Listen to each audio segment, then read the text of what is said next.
We are on the air. Greetings, everyone, and welcome to live coverage of Orioles baseball, where tonight the Orioles will start a homestand, beginning with a three-game series, the first of which tonight against the San Diego Padres.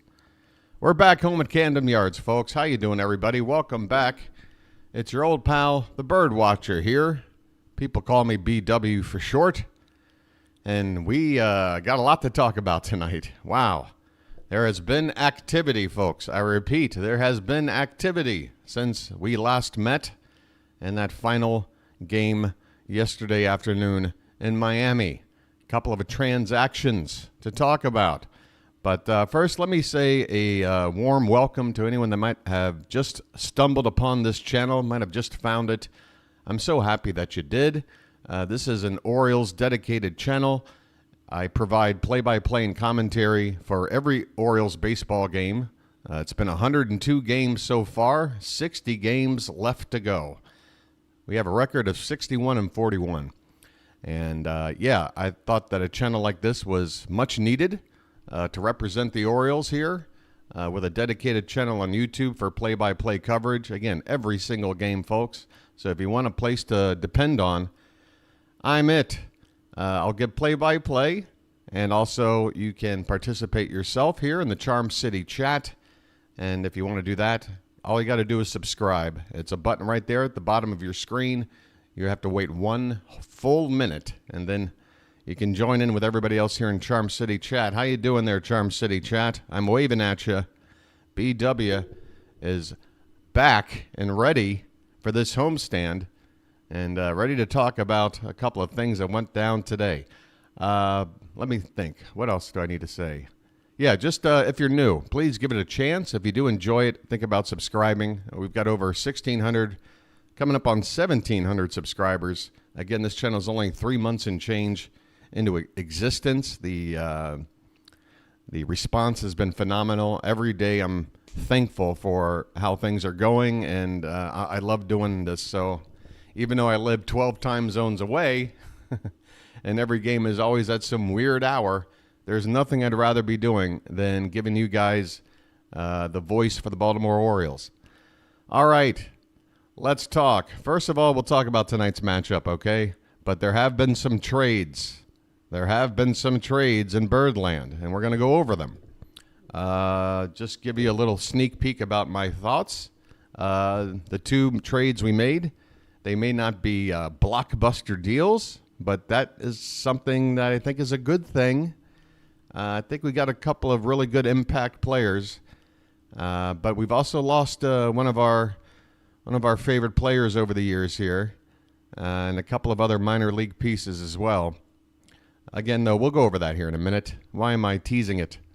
Let's talk about today's matchup. That way we can get all set before the first pitch, and then we'll have the whole game to talk about the transaction. So tonight, your pitching matchup, Grayson Rodriguez, going for win number 13, folks. An AL League leading 13th win on the line tonight. He has an ERA of 3.83. He's over 100 innings pitched now in the season with 120 strikeouts to 33 walks. He has given up a baker's dozen of home runs, but less hits than innings pitched, and the walks are down pretty good. 1.22 whip. It's not outstanding, but it's pretty darn good. We're going to be facing a guy I'm not too familiar with, Adam Mazur, who has a 1-3 record and an ERA approaching 8. 31 innings pitched. He's been knocked around, 38 hits and 19 walks. So that's, 57 base runners in 31 innings. That gives you a pretty high whip of a $1.84.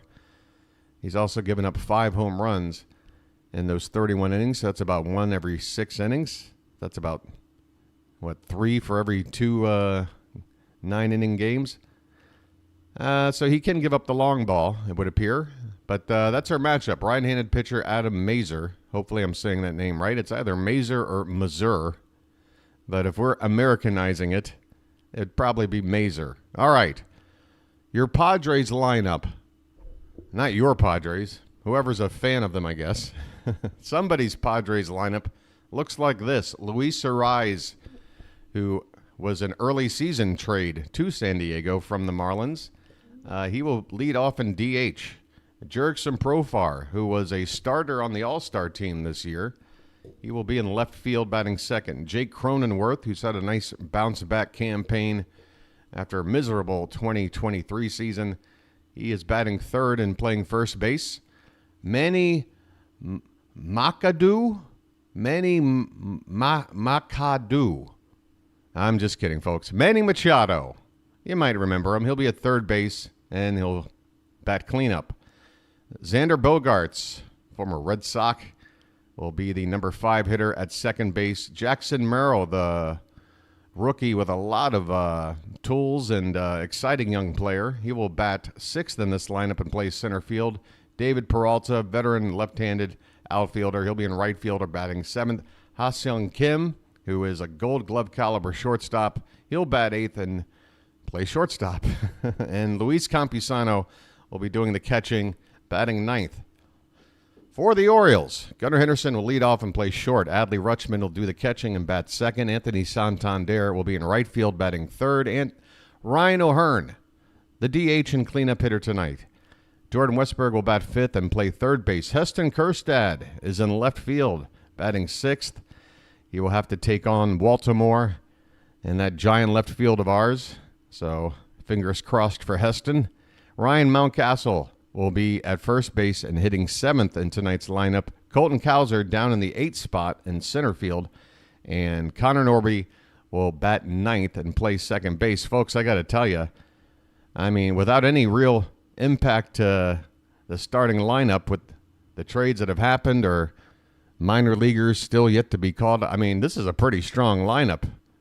And I'm thinking we got a pretty good shot to win tonight, with Grayson on the mound against a guy who's got an ERA approaching 8. Hopefully, after coming away with that win, although it was not pretty, it was an ugly win down there in Florida, we're going to be, I don't know. I don't know what the mood's going to be like. I mean, Austin Hayes is a real clubhouse guy, so I guess we need to we got to transition into talking about the moves today. I'll take you on over to Twitter. Here's the major move of the day.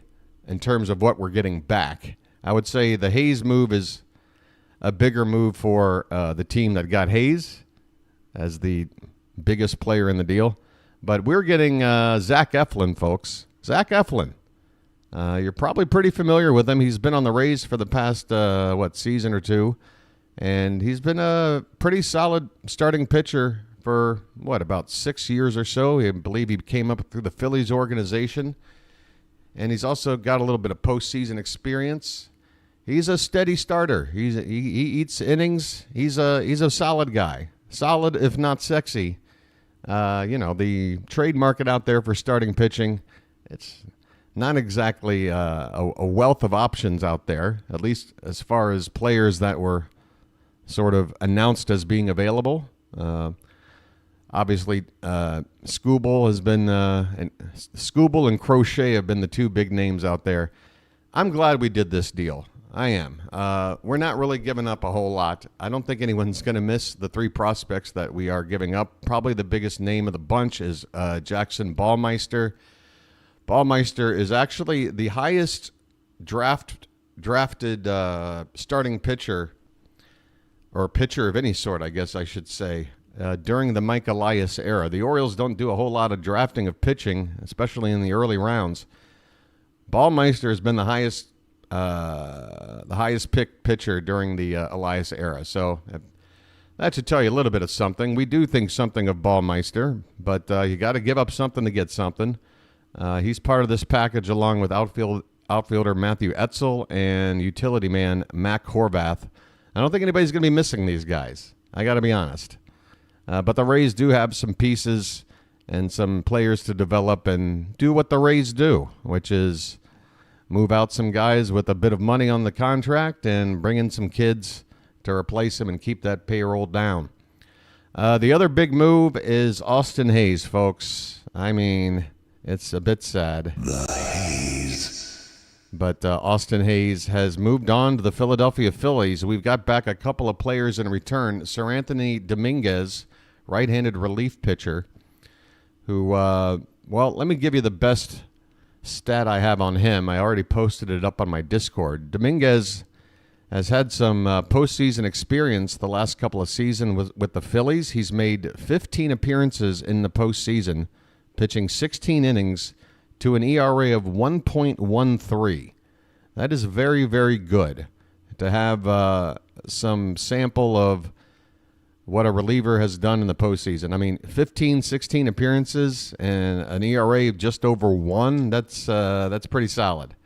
Now, he's just like anybody else in the bullpen that isn't elite. He's going to have his off days. You know, he's going to maybe, I don't know, make 20 to 25 appearances down the stretch here out of the bullpen, and out of those, expect maybe 4 or 5 to not be so great. But more often than not, you get something pretty good out of Dominguez, and he's got a really good fastball. It ranks up there amongst, I think it's in the 95th percentile in terms of effectiveness, batting average against, that sort of thing. He's got a really good fastball.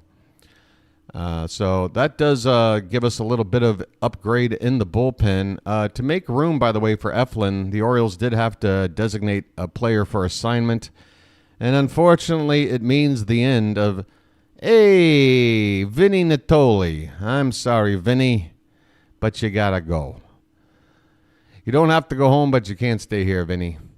I think Vinny Natoli is going to get picked up by another club in due time. He only made a couple of appearances for us, but he did not look bad. He certainly didn't do anything to deserve getting cut from the team, but we just didn't have a whole lot invested in him, and we had to make space for Eflin. So that's the move that's been made. Grayson Rodriguez, by the way, is on the mound taking his final warm-up pitches. Folks, just so you know, again, my game is going to be behind you. I seem to be on a delay of about 15 seconds.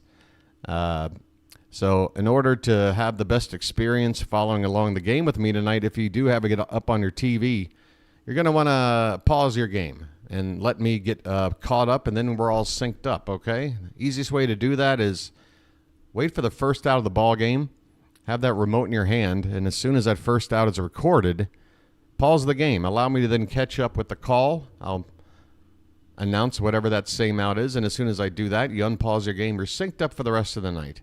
But we're ready to go, folks. It is time. 3-game series against the San Diego Padres. Luis Arraez is in the batter's box, batting title champion. And the first pitch from Grayson Rodriguez is on the outside corner for a called strike. All right. Let's get going. Arraez is batting .311 on the season, 3 homers, 28 driven in. This one is fouled off to the left. Arraez has one extremely good tool, making solid contact. He doesn't hit for power. He doesn't have a ton of speed. He is a bit of a defensive liability, but this guy can win you a batting title and makes for a very good leadoff hitter in anyone's lineup. This ball is fouled back, still 0-2 on Luis Arraez. Boy, getting a first look of the panorama. There are seats packed up in the farthest away upper deck sections of the left field. We have got a packed house here tonight. Man, take a look. Fantastic. Oh, that gets me excited. 0-2 the count on Arraez, and the next pitch is fouled away, still 0-2. I guess I should take you on over to the Yahoo version of the page here. How you doing there, Charm City chat? I'll be checking in with you here in a minute. Oh, the Guardians are already up. 0-2 on Arraez. The next pitch is lifted foul again, out of play. 96-mile-an-hour fastball, top of the zone on the outside corner. All right. There we go. Just getting started, folks. This will be the 6th pitch to Arraez. Still 0-2, and he lifts one into right center field, going back on it to Santander, and he makes the catch with his glove held high over his head. Tony with a big smile with Colton Cowser there. I think Tony's asking, wait a minute, you're the center fielder. Aren't you supposed to get this ball? That'll go a long way there. But we do get the first out here in the ball game. Arraez, a tough out, is retired, and that'll bring up Jurickson Profar, who came out of nowhere this season to become an all-star. Has put up some fantastic numbers, switch hitter. and he takes a check swing. He went pretty much all the way around. Strike one. Profar's batting average at .299, 16 homers, 62 driven in, OPS at .865. And there's a nice pitch, bottom of the zone on the outside corner, but Grayson does not get the call. 1-1 the count. Yeah, we got a packed crowd here, folks. People are still filing in. Seats are pretty jammed. And there's a swing and a miss, the heater. And the umpire indicated maybe there was a foul tip into the glove. But 1-2 the count regardless on Profar. 1 out, nobody on. Next pitch is popped up. Center field and shallow. Cowser comes in a few steps, makes the catch, and there are 2 down. Grayson off to a promising start. The Orioles, by the way, wearing their City Connect jersey tops with the white pants. It's been some time now where they have apparently completely ditched the black pants portion of the City Connect uniform. Grayson Rodriguez, of course, with the high socks. Here's a breaking ball into Jake Cronenworth for a called strike. Cronenworth. He was, I believe, in either Rookie of the Year or in contention a few years back. Then had a really bad down year last year as this pitch is off the plate outside. 1 ball, 1 strike. But apparently he's turned things around, hitting third in the order here for the Padres. .252 average. This pitch is upstairs. 2-1 the count. I've got coffee.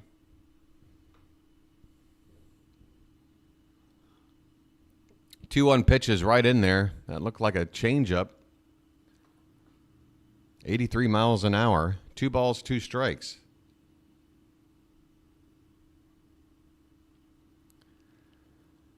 And the 2-2 to Cronenworth is swung on and fouled straight back behind the plate. Still 2-2. 2 down, nobody on, top of the first. Orioles starters in their last 12 games. ERA of over 6. The Orioles have gone 4-8 in their last 12 games. Ouch. And this pitch is up and away to Cronenworth to make the count full, 3-2. After winning yesterday, 2 days prior, I know the Orioles had a 15-15 record in their last 30, so they're 16-16 in their last 32. But you're 4-8 in the last 12. That's tough. This pitch is fouled back, still 3-2 on Cronenworth, with Manny Machado waiting on deck.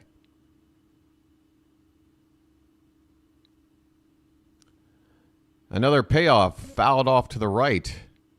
Cronenworth swung at ball 4.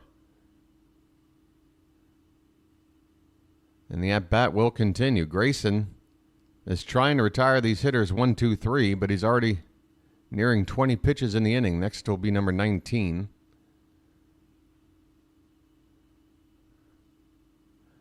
Padres with that interesting color combo of brown and gold. And this one is going to be served into right center field for a base hit. On a 3-2 pitch, Cronenworth takes it back up the middle toward the right side of center for a 2-out single. And that will bring up the former Oriole, Manny Machado, and he gets a round of applause here at Camden Yards.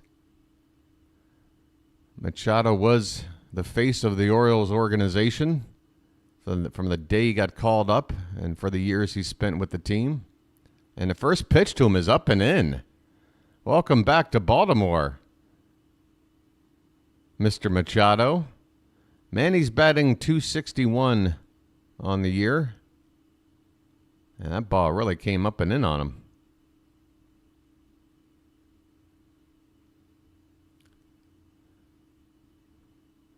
Grayson gets a sign, and the next pitch is swung on and missed. Oh, that looked like the slider. Oh, some tight spin on that one. Breaking low and away. And the count 1-1. Infield playing Machado to pull. A swing and a miss, a slider even farther off the plate, and Machado was waving at that one. 1 ball and 2 strikes.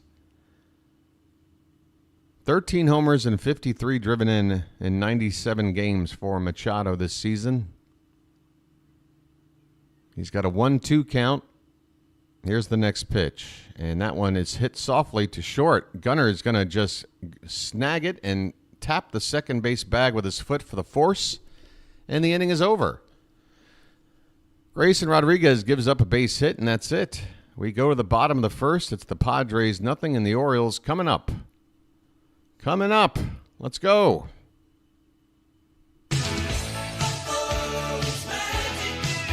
I tell you what. All right, so yes. The other name I didn't really talk about in the Austin Hayes deal, I talked a little bit about Sir Anthony Dominguez, and I do think, if all goes well, again, with relievers, folks, you never know.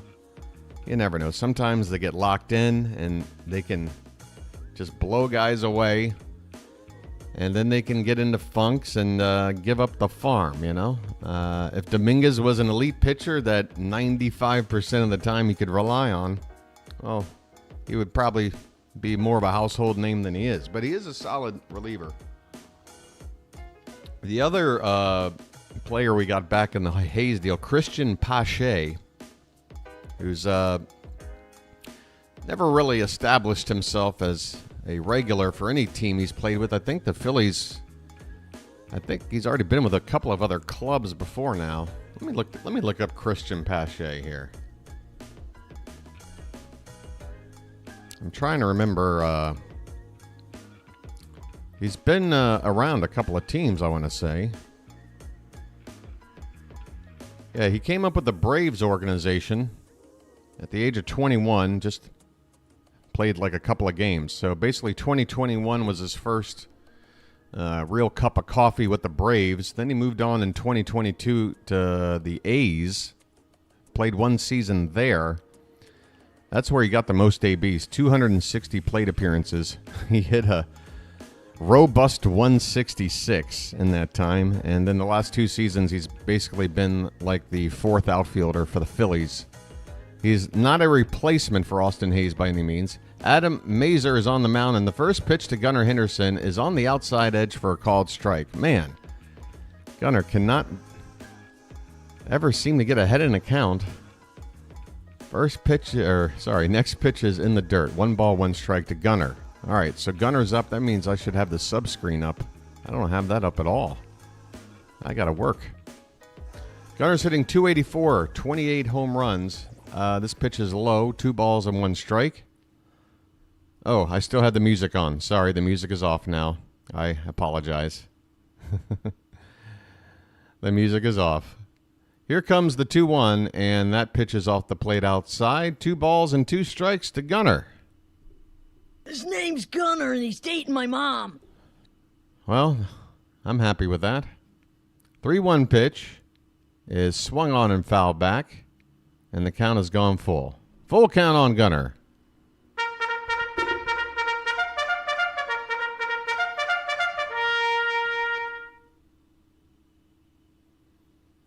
The payoff pitch is outside, ball 4.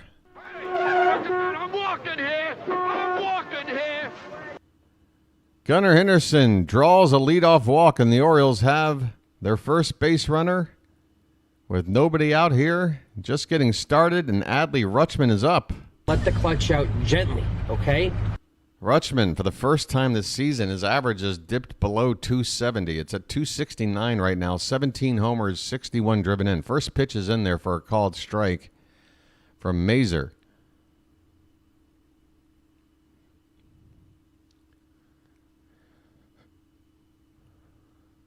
Henderson is at first base, nobody out. He's got a conservative lead off the bag there at first base. Here comes the next pitch, and it's a big swing and a miss from Rutschman. And the count is 0-2.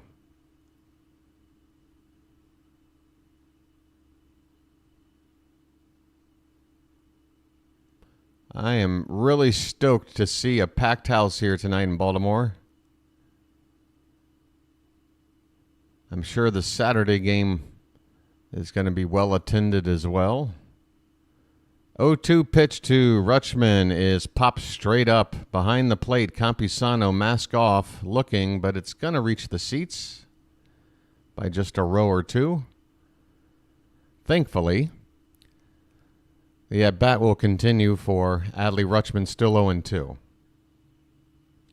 Defensively for the Padres, Profar in left, Merrill in center, Peralta in right, Machado's at third, Kim at short, Bogarts at second, Cronenworth at first, and Campusano behind the plate. Campusano is having some equipment issues with that earpiece, and we've got a bit of a delay here. I love delays. Let me have a Diablo sandwich of Dr. Pepper. Make it fast. I'm in a goddamn hurry. How we doing, Charm City Chat? Ms. Janet Hill, Rob, a couple of our mods are here, folks. Be good to the mods, folks. They'll take care of you. Best mods in the business. How you doing there, Calvin? Oh, Calvin wants to check in with Scarface. I don't know. Let me see if I can get his attention. He's out on the dance floor at the moment. Hey, Tony, what are you doing? Where you from? Baltimore. What? Baltimore. Baltimore? What's that? Look, it doesn't really matter, all right? All right. Equipment issue over. And Rutschman is back in the box. 0-2 the count. Here comes the pitch. And that is taken low for ball one. 1 ball, 2 strikes.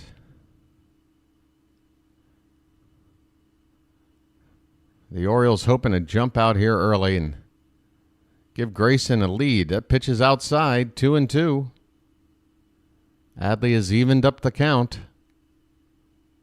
Santander looms on deck. Oh, is tomorrow the bobblehead day? Oh, then it'll definitely be a sellout. Here comes the 2-2. Oh, first a throw to first. And Gunner's back in with a slide. Head first slide, I should say.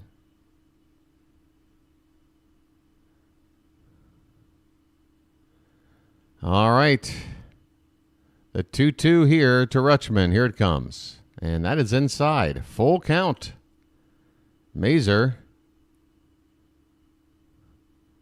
12 pitches. He's only on his second batter, and he's still looking for his first out.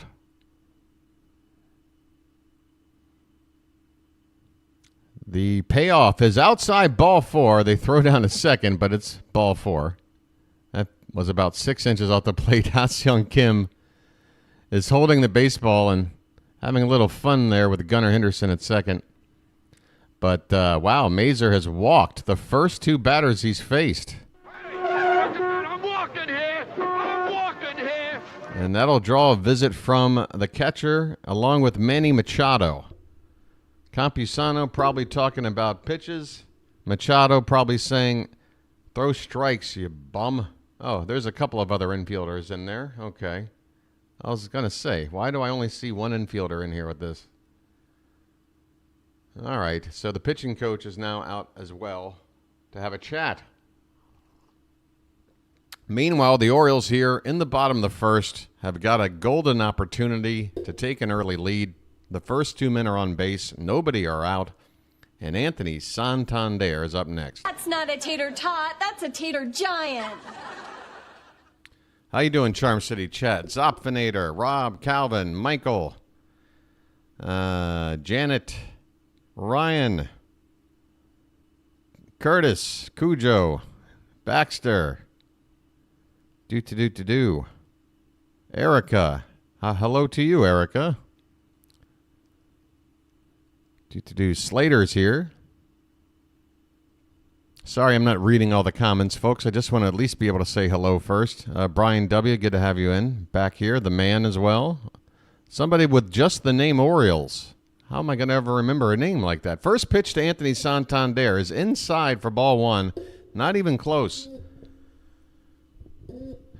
Mazur just had a mound visit, and the first pitch after it was out of the zone, low and inside to Anthony Santander. The 1-0 is lifted straight up into the air and not going to help whatsoever. It's going to be caught by Kim at short, a few steps out on the outfield grass for out number 1. Santander is great at driving in runs, but he's not necessarily the kind of guy that knows how to, just make sure to hit the ball to right and get the runner at second and maybe to move up. He just sort of goes up there hacking. That's what Tony does. We're going to have to rely on Mr. Turn and Burn O'Hearn. Lights on. Let's turn and burn. He's up there with 1 down, first and second. First pitch to Ryan O'Hearn is swung on, hit on the ground, and this could be double play ball. They go to second for 1, back to first, a double play, and what a double play it was, turned by Ha-Seong Kim, the shortstop, who made a spin at the bag to get that relay throw. If the Orioles, maybe the umpires are pausing everybody. Are the Orioles trying to challenge something? Or are they just checking the pitcher's hands for sticky stuff? It looks like the inning is over, but they have not gone to commercial. Okay, now they have. All right, folks. Well, where does that leave us? Scoreless. That's where it leaves us as we go to the second inning. Yeah, boy. First and second, nobody out. What happened? What happened? Big buck. Stop it all. I guess that happened. All right. Let's see. Oh, let me bring this up over here.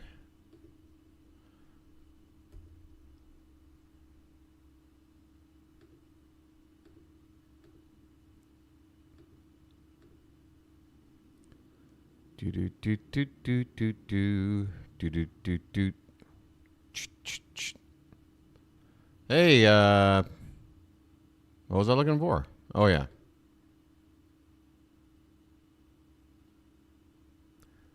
Hey folks, if there's any trade stuff happening while this stream is on, obviously I'm locked in on the ball game. I don't have like Twitter up and updating for me or anything like that. So if you hear any transactions, whether they're the Orioles or if it's a big deal with another club or, like if the Yankees go and do something, we're going to want to know about it. So just let us know here, folks. If you get some info, just make sure it's accurate. Not a rumor, but a confirmation of some news. By the way, folks, here we are at the sub count, 1643. We're getting to that halfway mark in this 100 chunk, getting near 1700. Maybe we'll get up to like 1660 tonight. That's what I'm going for. 1660. That's the goal, folks. Just 17 subs. It ain't too much. All right, folks. Xander Bogaerts is at the plate. First pitch to him is off the plate for ball 1, and the next pitch is on the outside for a called strike. 1 ball, 1 strike to Xander Bogaerts from out of Boston. 1-1 pitch is low to Bogaerts. 2-1 the count. Xander hitting .256 on the season.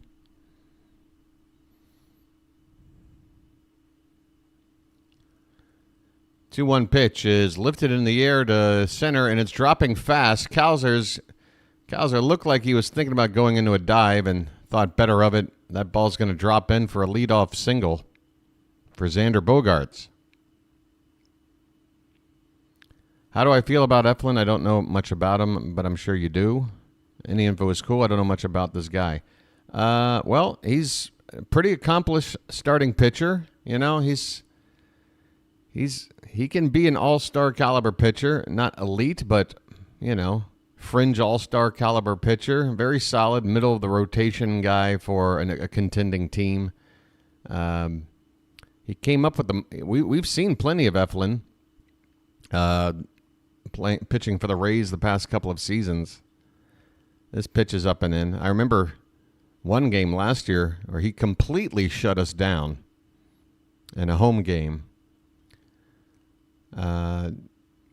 Yeah, I mean, considering what we gave up to get him and the need that we definitely have, we need an arm. This one is hit on the ground. Could be two. A flip to short. Gunner's got it into first for the double play. We can turn two.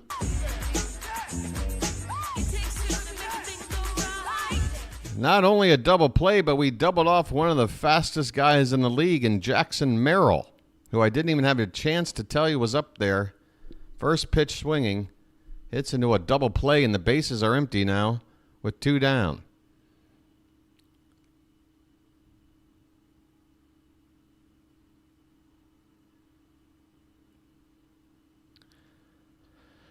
I mean, I would have preferred to get an arm a little more of a elite arm, but you know we would have had to have given up one of our top prospects to do it. Eflin, I think, is a decent compromise as long as we're not done. I still think we need to add another arm. But by the way, we have David Peralta at the plate, and the next pitch after a 1-0 count is outside. So it's 2-0 on Peralta here with two down. And this pitch is off the plate, 3-0. Rodriguez nibbling a bit on the outside here. 3-0 count. And this pitch is a called strike. Peralta was ready to take his free pass. Instead, Rodriguez clips the top of the zone for strike one. 3-1 the count on Peralta. The next pitch is just... Oh, Peralta was ready to flip the bat away again for a walk. Twice. He's been duped. That is a called strike two, and that one might have been a little bit out of the zone. 3-2 now. And this one is fouled away. 98 from Grayson. That's right. Michael King will be on the mound tomorrow. And I don't think he'll be joining us. By the way, Rob, folks. Rob, can I tease you just a little bit? As this pitch is a called strike three when Peralta threw his bat away for a third time. 3 pitches where Peralta thought he was taking ball 4. I'm sorry there, David. It's not ball 4. It's...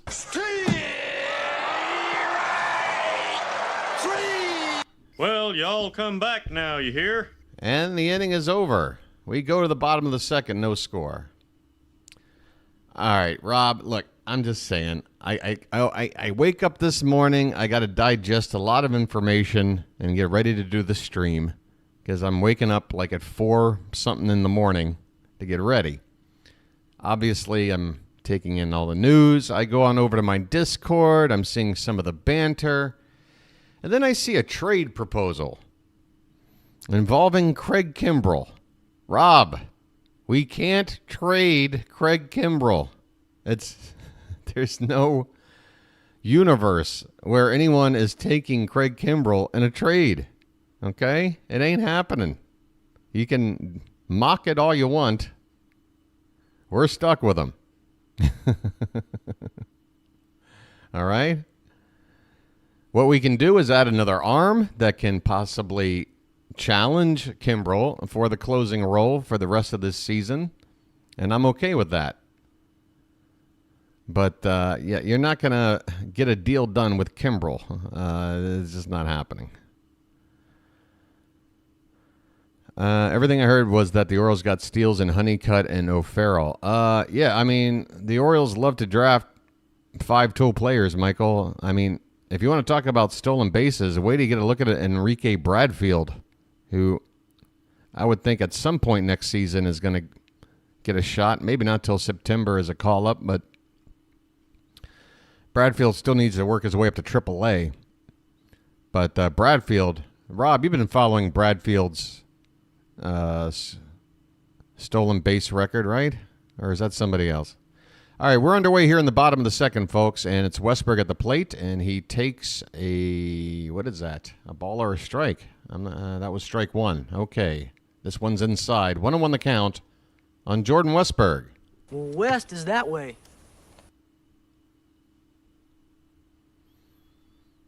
Yeah, we brought in Kimbrel to be the closer. That was the mutual agreement. I'm sure he would not have signed with us if we said, hey, you're going to be our closer, but if we, don't like what you're doing, we're going to bring in somebody else. But, I mean, at this point, it's a 1-year deal. If you're not happy with Kimbrel, this one's lifted into center field and deep, going back, and that ball's going to go! Bye, birdie! Jordan Westberg! Unbelievable power. That ball just jumped off his bat to the right of center, an opposite field shot into the bleachers, and it got out of here in a hurry. The Orioles have taken a 1-0 lead on the, I believe, 17th home run of the season from Jordan Westberg. Ladies and gentlemen.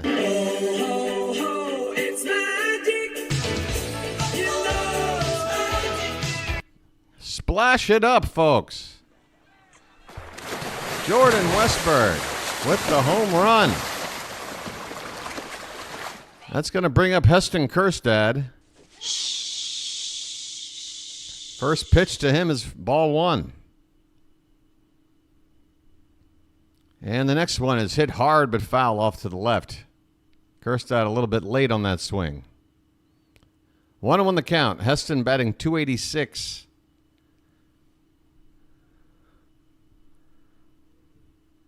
1-1 pitch is low.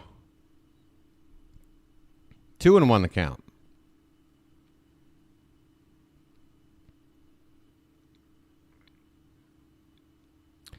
It's good to see Westberg put a swing on like that on that ball. This one's popped straight up into the air, but into a tricky area in shallow left. Profar will come in and make the catch. That ball just stayed in the air a little bit too long. But Kjerstad did hit it to a part of the yard where there weren't many players around. But he is retired, first out of the inning, and that'll bring up Ryan Mountcastle. Okay, mount up. Ryan Mountcastle, whose career with Baltimore still slightly up in the air. He has been talked about as a player that could be moved out, but we'll see. There's a called strike at the top of the zone. I will say I think the chances now have been lowered a bit as this is a check swing and Mountcastle goes around 0-2. The Mariners were a club that were perhaps looking for a guy like Mountcastle, but they went out and got themselves a bat in the form of who's the outfielder they picked up? Somebody help me out. And then the Tigers, again, if we were trying to make a deal for Skubal, they're a team that is in need of a first baseman because Spencer Torkelson hasn't been working out. There's a swing and a miss. Mountcastle goes down on strikes. 2 down in the inning. Oh, Rosarena. Right. Thank you, guys. I've already lost my train of thought. But, hey, Colton Cowser's up.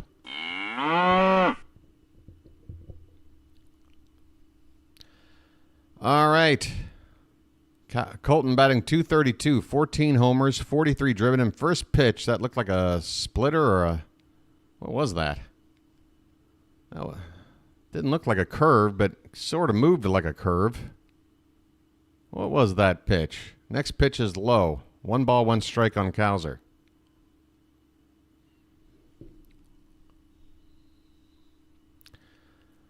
Pache, I think he's just, here's the pitch. This one's hit on the ground, right side. Bogart's over to first in time, and the inning is over. Cowser grounds out to end the inning, but the Orioles do get on the board via a solo home run by Jordan Westberg, an opposite field shot, his 17th of the season. We go on now to the third inning, 1-0 Baltimore.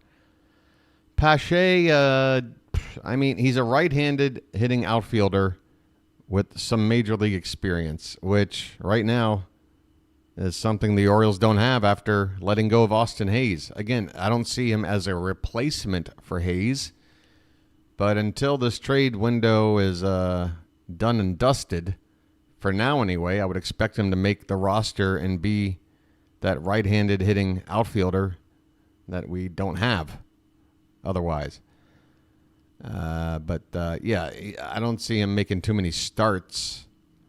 And but against left-handed pitching, you'll probably see him make. I don't think like Austin against left-handed pitching. Austin Hayes was an automatic start. I don't think that'll be the case with Pache. And again, everything's contingent on how everything shakes out. I'm not sure if we're not looking at maybe bringing in another outfielder. If Cedric Mullins is still on the trading block, we might be looking at getting another outfielder as well. And I think a right-handed bat makes sense. Again, Mountcastle could still be on the move. That would make sense to make room for Kobe Mayo. There's still a lot up in the air, folks. There's still a lot up in the air. Hey there, Stanley. Well, I hope you make it out here too, buddy. It's a nice little part of the world. Yeah, Shante, I think it's a mutually beneficial trade for both teams. I mean, we needed some help in the bullpen. I think Dominguez can be that. And Pache, again, we're losing Hayes. We're not replacing him with Pache, but it is a right-handed outfielder bat to sort of bridge the gap until we get somebody else in there. Oh, yeah, Crochet. Man, I saw that Crochet article yesterday where he was like, yeah, I'm not taking a trade unless you keep me a starter. I will not go in the bullpen, and you better extend me if you're going to trade for me. Yeah, pal, you haven't done enough, my friend, to be making demands like that. I'm sorry. And that's the kind of attitude. My instincts are correct. I want nothing to do with Crochet, and after that comment, I want even less than nothing to do with Crochet. Ha-Seong Kim is at the plate. He took a first pitch strike, and the next one is a breaking ball low and away for ball one. 1 ball, 1 strike, and the next pitch is inside. Kim leading it off here in the top of the third. 8-9-1 due up for the Padres. This pitch is just off the plate outside. Rodriguez trying to nip the corner with a slider. But he's now fallen behind 3-1 on Kim. 3-1 is up the middle and a diving stop by the second baseman. Norby pops up but unable to beat Kim hustling down the line. A fine play by Norby to get to that baseball, and he got off a nice strong throw. Just Kim a little bit too fast. Kim appears to have maybe pulled a muscle, and a couple of trainers are jogging out right now to take a look. This could be a hamstring issue. Typically, when you're hustling down that first base line, this is when you'll see a guy pop a hamstring. Kim is limping, and now he's back to being hunched over. Sometimes you take that extra long stride, and it can... You can pull a muscle. His sushi. First of all, he's Korean. Isn't sushi like Japanese? I mean, can we at least keep the cultures accurate here? Kim is shaking his head okay. Looks like he's going to try to stay out there. Now the trainer asks him to do a couple of wind sprints. So we got a bit of a delay here.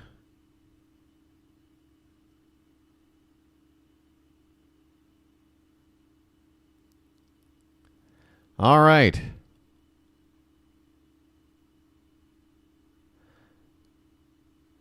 Michael, I don't know if it's a sellout, but considering that the upper deck of the left field stands, which are usually the last seats to see anybody sitting in, they are well filled up tonight. Those 3 big sections in the left field upper deck. So that's a good indication. If it's not a sellout, it's packed. There you go. I was going to mention kimchi. Because that would be a little more accurate. Yeah, Stanley, I was thinking with the moves we made, I thought, and even though I'm really not a fan of going after a White Sox player, I think Luis Robert might still be a player that the Orioles might wind up with. I would put maybe like a 20 to 25% chance on it, but yesterday it was like 0. All right, we've got Luis Campusano at the plate. First pitch to him is a breaking ball outside for ball one. The Padres have their leadoff man on at first base. Here in the top of the third, the Orioles ahead 1-0. And here's a big cut and a miss. And the count even up at 1-1.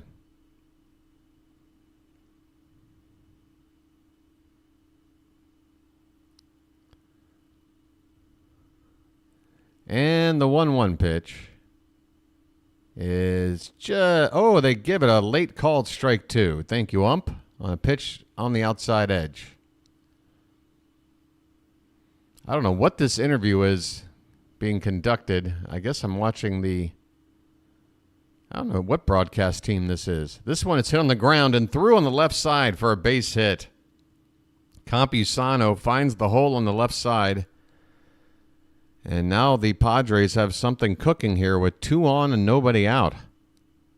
And back to the top of the order for the very dangerous contact bat of Luis Ariz.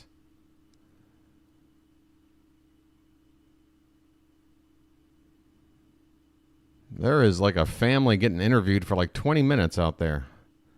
And Ariz with a strange body language there, almost as if he was going to move the bat around the bunt, but never took it off his shoulders. He takes strike one. Not sure what Ariz was doing there. This pitch is in there, called strike two. That's Jackson Merrill's family. Okay, thank you, Rob. Are they from the area? I swear the mom looks like 3 friends of mine that I know. She looks she's an amalgamation of like 3 of my friends. The 0-2 pitch is up and away. Ball one.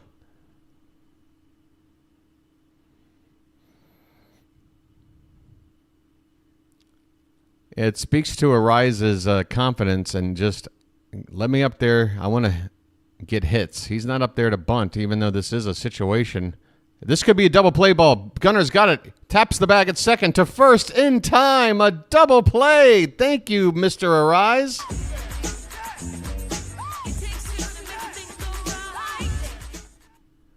The second double play turned in 3 innings here by the Orioles. A big one, as Kim will be now at third base with 2 down. They're still talking to Jackson Merrill's family. The mom right now is looking as if she's like, am I going to be able to actually watch the game? When is this interview going to be over? First pitch to Profar is in there for a strike. Top of the zone. Rodriguez is up on 51 pitches now. So he's on pace to get to 100 pitches by the 6th, as this one is fouled back. 0-2 the count on Profar. Runner at third with 2 down. That runner is the potential tying run for the Padres. They're still talking to these people. Up and away, 1-2 the count. I mean, get a podcast or something. Holy cow. 2 down, runner at first. The 1-2 is outside 2-2.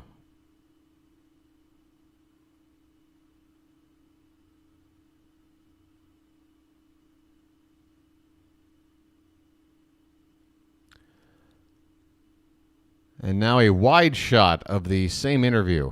This ball's upstairs, and the count has gone full on Profar.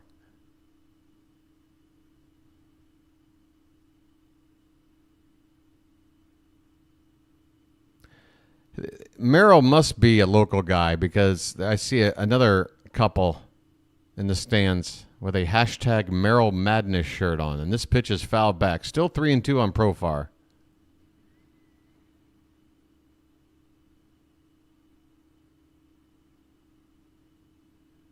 Two down, runner at third, 1-0 Baltimore in the top of the third.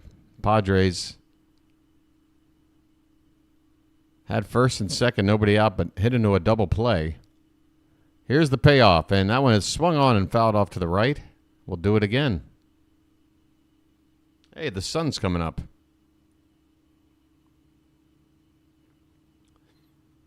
Little darling. 338 with runners in scoring position on the season is Profar. And that one's hit in the air, center field. Kowser's backing up. He's got room, and just a step in front of the track, he makes the catch, and the inning is over. Grayson Rodriguez works out of trouble. He let the first two men on base, got a double play, a fly ball, and we still hold the lead. As we go to the bottom of the third, it's 1-0 Baltimore. Merrill is originally from Baltimore. Well, there you go. Why didn't we draft him? Damn it. All right. Where's the chill music? I need a lucky. Where's my lucky? I mean, you know I'm a Lucky Strike man from way back. So. Way back. Way back. Hey there, Texas Outlaw Mark. Look at those beautiful binoculars you got. Hey, you know what? You just reminded me of something. Hey, folks, everyone. Pay attention. Your boy's feeling like being a giver tonight. Again, if you weren't here last night, I did a little something. A little something. And I'm going to do it again right now. As a thank you to all of those who have been... Oh, I don't need that music playing. There's me. All right, check it out. Get ready for a little bit of fun. And boom. 5 of you have just become Magic members. Welcome in. Lonely Satellite. Tuck the Puppy. Opayemi. Tater Tot. And Play-by-Play with JJ. JJ, first of all, you're lurking, buddy? You're lurking? You little son of a so-and-so. Lurking with JJ is here, and he's just been gifted a free membership from the Birdwatcher. Hey, JJ, does that help me maybe get a redirection from you? One of these games, I could use some new peeps over here. There you go, folks. Enjoy your binoculars. Try them on. Type in a comment and see how they work. You're welcome, Mr. Outlaw Mark. All right. There's just not enough binoculars out there. Hey, folks, if you want a pair, that's all I got to give out right now. But guess what? It works out to about 17 cents a ball game if you're hanging out every day, like I'm doing. I think it's a pretty fair amount to ask, considering it's pretty much just a donation for the channel to help everything, keep the lights on, what have you. Any sort of help works, folks. It doesn't have to be monetary. Hitting the like button, just subscribing, just being here and watching. That's all good. But there are things that this channel needs. And any help in that regard would be great. Okay, folks, we've already missed the first out of the inning. I am sorry. Gunnar Henderson is at the plate, and the first pitch is up and in for ball one. Connor Norby made an out. And unfortunately, I missed it because I got distracted with my little giveaway. Here's a big swing and miss by Henderson, and the count is 1-1. 1 out, nobody on in the bottom of the third, and I guess with Gunner up, we'll hang out over here. And let me hit this real quick. His name's Gunner, and he's dating my mom. 1-1 pitch outside, 2 balls, 1 strike.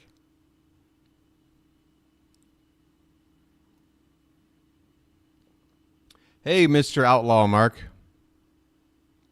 Well, you don't have to pay anything right now. It's a free membership, at least for a month. This one's hitting the left center field, and it gets down. It's going to roll all the way to Baltimore. Gunner's thinking about 3. Let's see if he's going to do it. It's not a good relay throw, but Gunner holds up. It's going to go down as a 1-out double. Man, the one time I thought Gunner's base running aggressiveness would see him get to third with 1 out. He does stop at second. Maybe being a little conservative is better for him in the long run. But either way, a big extra base hit for Gunner. Splash it up. And turn on the sprinklers. Adley Rutschman coming up now. Let the clutch out gently, okay? Here comes the first pitch to Rutschman, and this one's lifted foul behind the plate. Gunnar at second base with one down. Rutschman walked his first time up.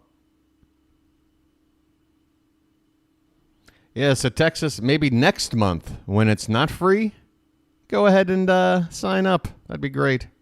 0-1 pitch is swung on, and where'd this one go? Down the right field line. Long run near the line. The catch is made. Gunnar will tag and go to third, but there are now 2 down in the inning. That's what I'm talking about. That would have been the fly ball to get him in from third and home. Had Gunnar been able to turn that into a triple. But I get it. The tough thing with the Padres is Ha-Seong Kim as a cutoff man for relays in from the outfield is really, really good. Kim is a fantastic defender, and one of his attributes is helping to cut down runners as a cutoff man. Is that... Wow, we've got a pitching change. Adam Mazur's day is over. Wow. They're calling to the bullpen already. Well, it was nice knowing you. Well, I say when you gotta go, you gotta go.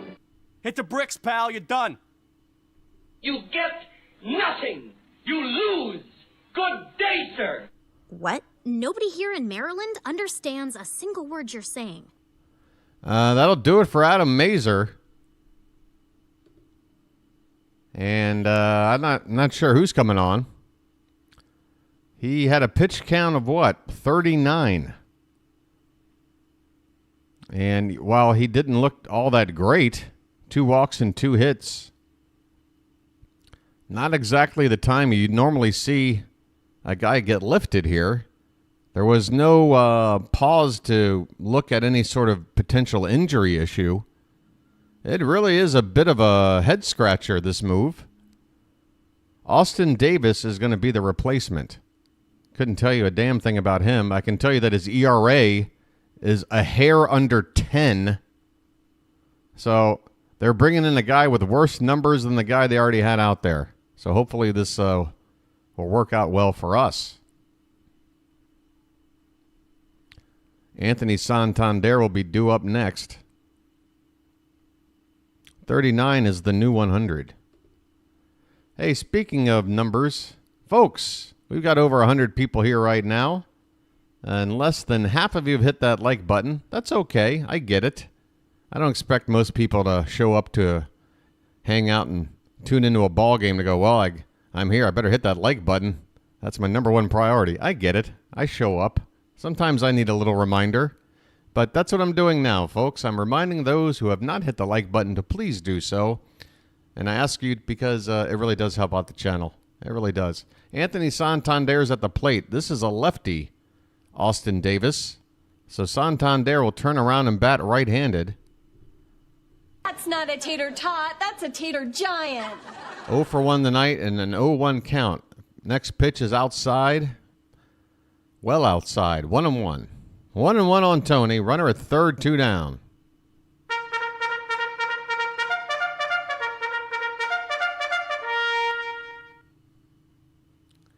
And the pitch is what is that? That looked like a sweeping slider above the zone.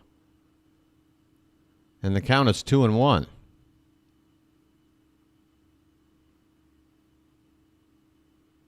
Austin Davis, left-hander. The next pitch, and that one's drilled but foul. Man, Tony way out in front. That was a home run swing, but way out in front, way foul. 2 balls and 2 strikes.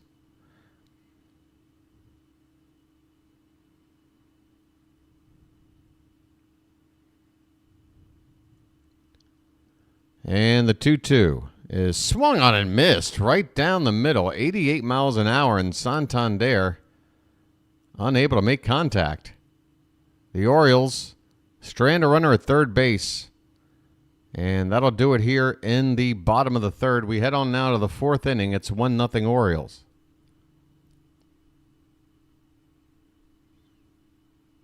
It'll be the heart of the order up for the Padres, 3, 4, 5. Cronenworth, Machado, and Bogarts for the Padres. Oh, what is going on? Maybe I should just check in with the good old Jeff Passan. See if there's anything else shaking right now. Jeff, what's on your mind, buddy? The Mets are acquiring right-handed relief pitcher Ryan Stanek from the Mariners. Stanek throws pretty hard. The Mets get a bullpen guy. There's your Eflin deal. Mariners, man, the Mariners, this is their third. They've got 3 deals already in the past 24 hours. Yimi Garcia coming in from the Toronto Blue Jays for outfield prospect Jonathan Clase. Garcia was a good reliever. That's a pretty good pickup for Seattle, who's already got a lot of good pitching.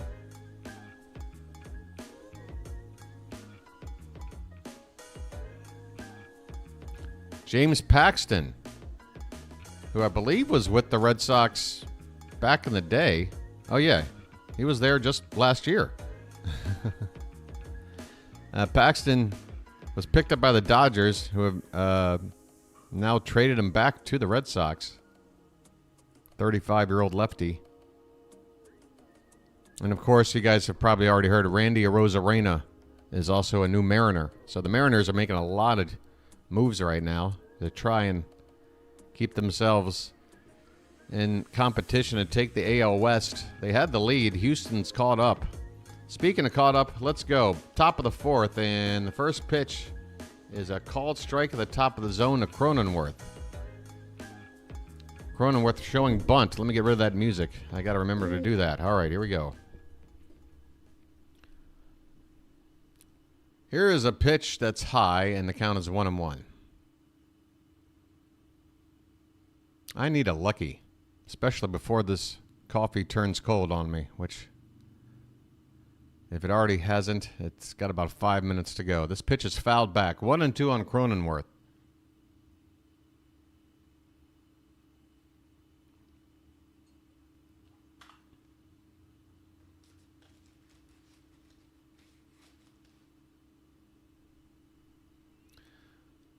The Mariners are making a lot of moves, Howard Stern, but they're not doing like what the Angels did last year. Man, the Angels absolutely screwed up in a trade deadline where they should have just sold Ohtani and gotten back a bunch of great prospects. Instead, they held on to him. They went on and added, and then they tanked, and then they got nothing back for Shohei. It was just an absolute disaster. 2-2 the count here on Jake Cronenworth. And this one is swung on and fouled at the plate and off of Cronenberg. He's probably going to walk around the batting circle here for a minute to shake it off.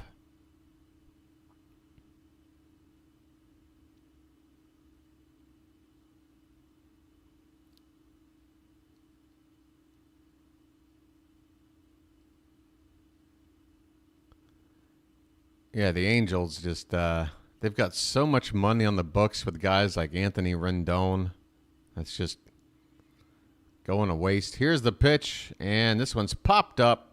Center field. Moving to his right is Cowser, and probably about a good 10 yards in front of the wall leading into the bullpen. He makes the catch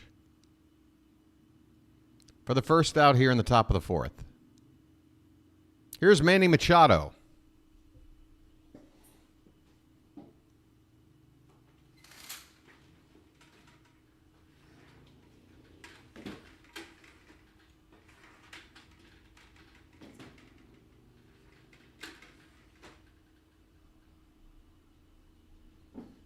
First pitch of Machado is off the plate outside for ball 1. Manny 0 for 1 tonight. And the next pitch is inside, 1 ball, or 2 balls, no strikes.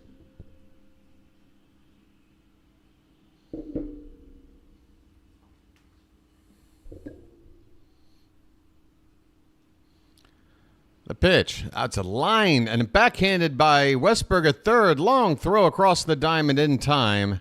And Machado is retired. Hey, we've got our own third baseman of the future. His name's Jordan Westberg. Well, West is that way. And he made a nice play. You did not just do that. That was crazy.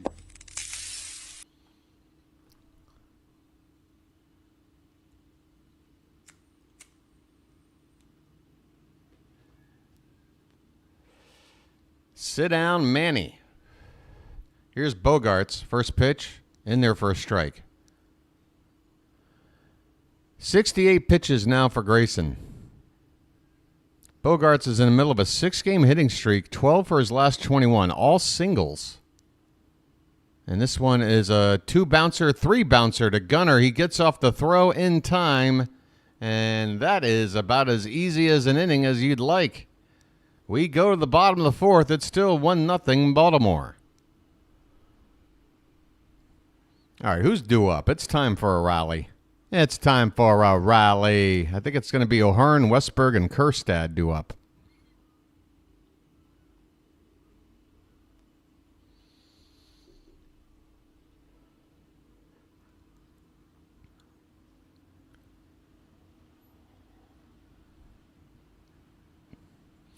There's something else I did want to check, and that is the announced pitching right now for the Orioles going forward. I want to see if there's been any updates, because the last I checked, there's been some gaps.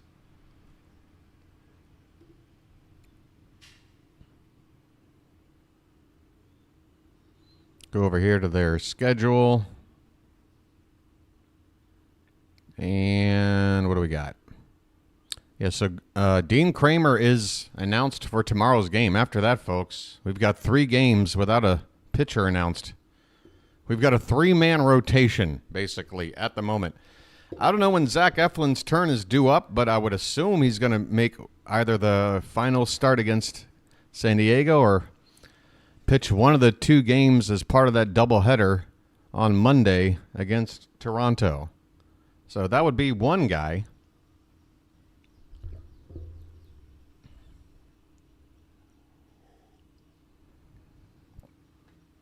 All right, I'm just doing a little bit of against the Padres, Rob. We're going to get Suarez one more start. Boy. And then what are we going to do about that doubleheader? It's always tough with a doubleheader with pitching. Are we going to call back up McDermott for one start? Call back up Povich for one start? Something like that? We'll see. Maybe use Cole Irvin?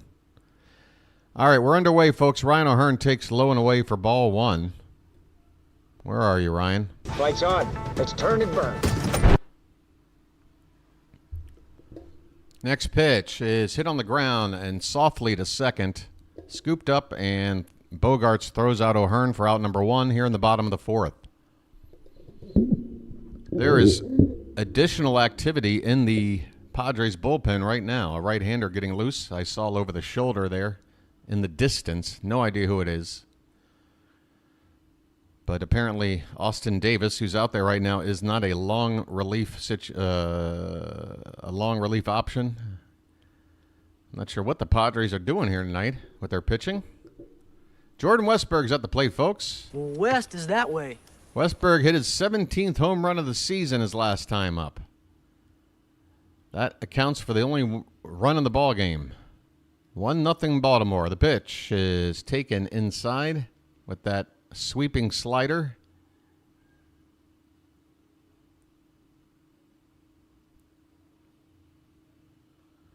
The Orioles still have the most home runs in baseball. They got a dozen more home runs than the next team on the list. The team whose name I did not see. 1-1 the count on Westberg. And there's one on the outside edge, and wow, Davis does not get the call. Tough break for him, but we'll take it. 2-1 the count.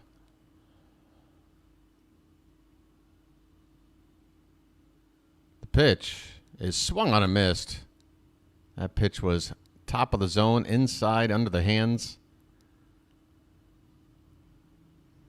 And the count is now 2 balls and 2 strikes on Jordan Westberg.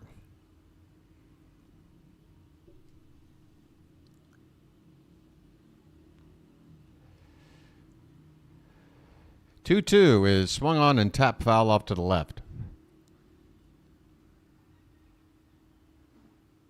1 out here in the bottom of the fourth, 1-0 Baltimore. First game of 3 against the Padres here at Camden Yards.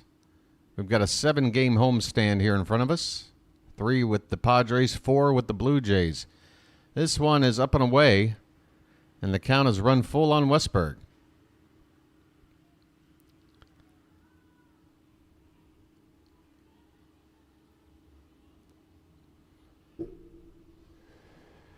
Payoff is swung and hit in the air. Foul off to the left.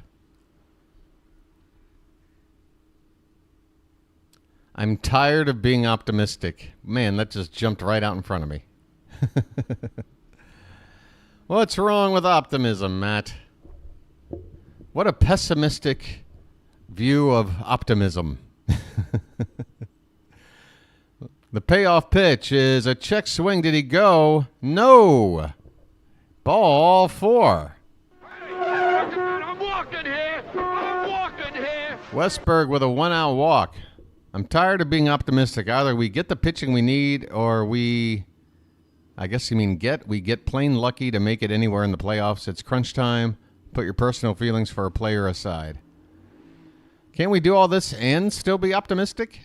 Here's Heston Kjerstad. And the first pitch is low and away for ball 1. Please, Charm City chat. When Heston is batting, it's like being in the library. You got to keep it down.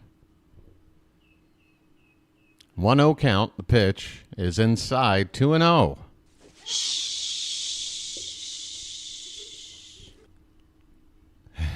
I know the man. And pessimism is great because it's like venting and it's therapeutic. But, here we go. This one is tapped back to the pitcher. He goes a second and throws it away. What a terrible throw. It goes into the shallow right center field. And Westberg will move up to third. Heston Kjerstad makes it to first base. First and third with 1 out as the pitcher throws the ball away. Big buck. Stop it all. Oopsie daisy. Oh, and Davis, the pitcher, buried his head in his glove right after he made that throw. Then realized, oh, wait, I got to go back up a base somewhere. First and third, and now Davis is being removed from the ball game. Well, it was nice knowing you. Well, when you gotta go, you gotta go. Hit the bricks, pal. You're done. You get nothing. You lose. Good day, sir. We got another right-hander coming out of the bullpen for the Padres, Logan Gillespie. Excuse me. What can this guy do?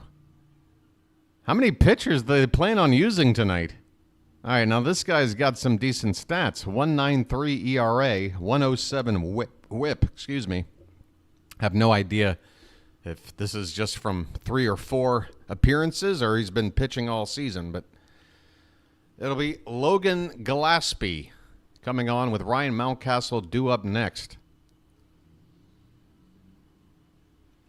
Yes, Dan, we've discussed the Hayes trade. We've discussed the Zach Eflin trade. We've actually discussed other trades around the league as well. But if you want to add your 2 cents, Dan, now's the time. We've got a break in the action, another call to the bullpen from the Padres.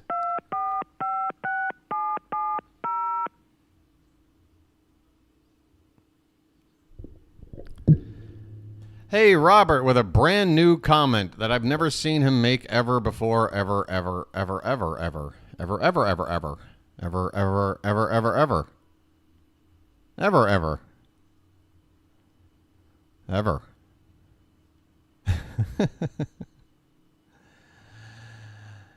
Boy. All right. Gillespie, and I was right. He's only been in 4 games, 4 2/3 innings, so you can't read too much into his stats. Here we go. First pitch to Mountcastle's hit on the ground, and another booted ball at second base. Arise tries to make the tag, and did he? Either way, a run will come in to score. Jordan Westberg comes in to score on a ground ball. Apparently, a tag was applied by Arise. Not Arise. Second baseman tonight is Xander Bogaerts. Let me see this play again. Bogaerts could not field this cleanly. The ball bounced in front of him, with Kerstad trying to get out of the way. And, man, that is a phantom tag if ever I saw one. Are we even going to try to challenge this? Apparently not. Either way, it's 2-0 Orioles. We do drive in a run. And Colton Cowser's at the plate. Runner at first with 2 down. And the first pitch to him is off the plate outside for ball 1. He did tag him. Such a lucky tag, though. I mean, basically his momentum, he had no choice but to get a tag in there. 1-0 pitch is hit on the ground toward the right side. First baseman has it, and Cronenworth will take it to the bag himself to end the inning. But the Orioles do get another run, and they have doubled their lead. It is now 2-0 as we go to the 5th. All right. Thankfully, Padres defense giving us that run. That was all. That run was completely courtesy of Padre defending.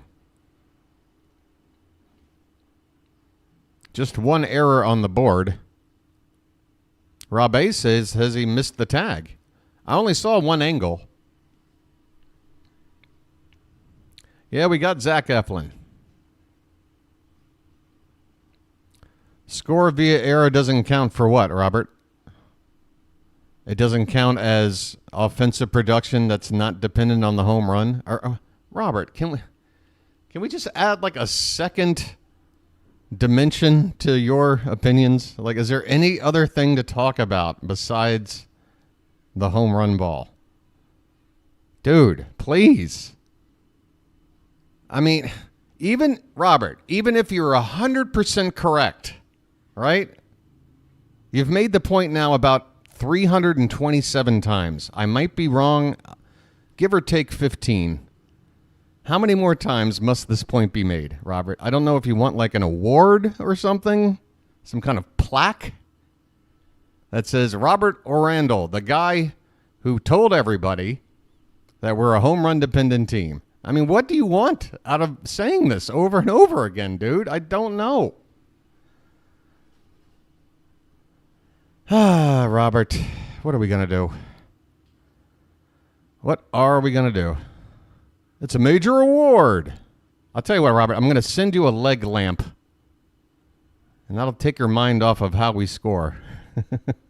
I'm teasing you, Robert. I'm teasing you. We're back underway, folks. Top of the 5th. First pitch is swung on and grounded off to the right side and foul by David Peralta. Fragile.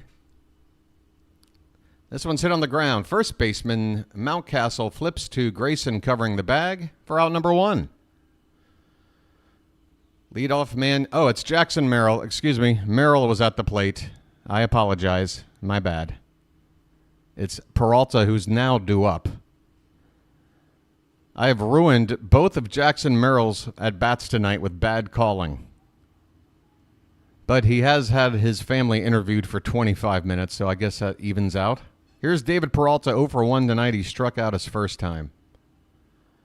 And there's a called strike at the top of the zone. Yeah, I know, Real Howard Stern. Peralta's still floating around the league. He's been around the block. 0-1 pitch. Inside, 1-1.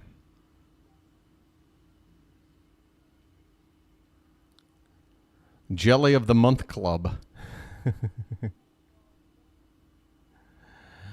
Oh, Robert. This one is swung on and missed. I don't want to, I don't want to be looked at as me bullying you, buddy, because, I got the mic here and there's other people here and But again, I just want people to be a little, happier and maybe, I don't know, be a little happy. 1-2 pitch. It's fouled back. Still 1-2. I tell you this. If there is only one way to get it done, I think hitting home runs ain't too bad of a way. It's a lot better than, well, we're a team that can only score via the sac fly. Here's a check swing. Did he go? Yes, he did. David Peralta, sit down.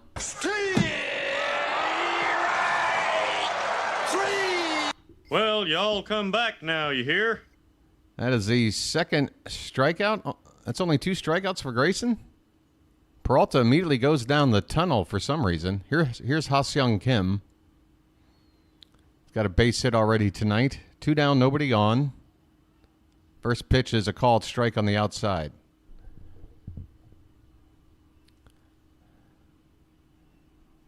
It's all good, Robert. It's all good. It's friendly teasing. There's a called strike, and Kim can't believe it. That was not in the zone. Breaking ball that was inside. Kim asks for time as he's now in an 0-2 hole.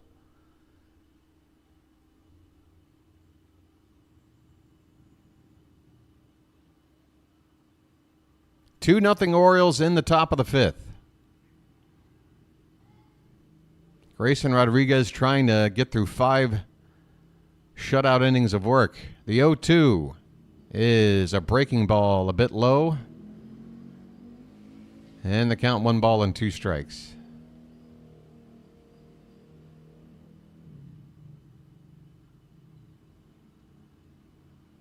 This pitch is just above the top of the zone.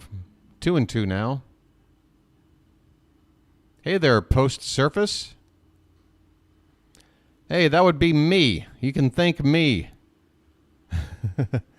This one swung on, and it's going to drop into center field for a base hit. Kim with his second hit of the ball game, both of them right up the middle.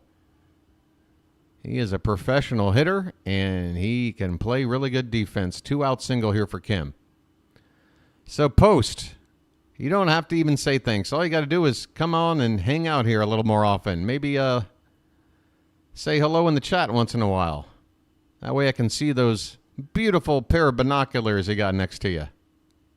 Use them well. Here's the pitch to, who's up here? Luis Campusano, and it's called strike 1. Campusano had a base hit his first time up. Average of .235.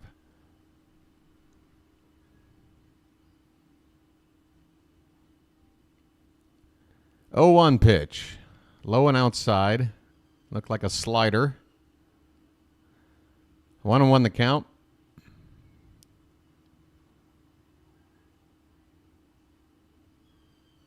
.83 pitches already for Grayson, so 6 innings complete would be ideal. And a swing and a miss on a pitch at the top of the zone. 1 ball and 2 strikes. I mean, it feels like a lot of... It doesn't... I mean, I know Grayson's got into a few deep counts, but considering he's given up 2... What? He has given up 5 hits. Just seems like his pitch count's higher than it ought to be right now. Pitch number 85 right here. And that one's hit into right field and well, but right at Anthony Santander, who makes the catch. And that'll do it. 5 innings of shutout baseball from Grayson Rodriguez, who's scattered 5 hits. We go to the bottom half of the 5th. Halfway through this game, the Orioles lead it 2-0. All right. I should close this door behind me here.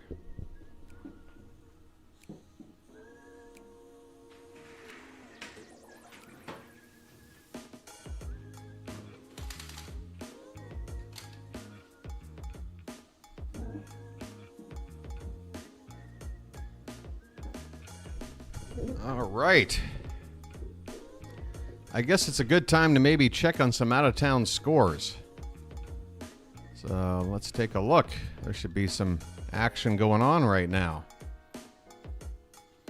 The Twins lead it 8-2 over the Tigers. That's in the top of the 7th. Oh, what a matchup here. Phillies and Guardians going at it this weekend. Cleveland ahead 3-1 in the bottom of the 6th.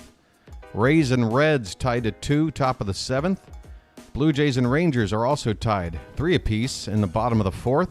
The Mets, who have been the hottest team in baseball for a good 6-7 weeks now, they've got a 5-run lead on the Braves here in the bottom of the 4th. That's 7-2. Red Sox, Yankees. My, oh my. What a series we've got there, and what a game so far. 3 apiece in the top of the 5th. Royals and Cubs, scoreless. That's early. And boy, the Mariners, I don't think any of their new talent and trades have arrived yet, but they're looking for offense. Apparently, they've found it already. 7 runs in the first inning. Of course, when you're playing the White Sox, that's some good medicine to take. Marlins ahead 3-0 on the Brewers. 3 runs in the first for them. Everything else just getting started and scoreless. Astros versus Dodgers. Cardinals versus Nationals. Coming up later, Angels and Athletics. Diamondbacks and Pirates. And finally, San Francisco will host Colorado. Or is Colorado hosting? I don't know. They're playing each other. All right, we're back, folks. First pitch here in the bottom of the 5th, is a swing and a miss by Connor Norby. 0-1 the count. Where's my Norby? Connor. Oh, hi. And the next pitch is a curveball that's low. 1 ball, 1 strike. It's still Gillespie, Logan Gillespie out here on the mound.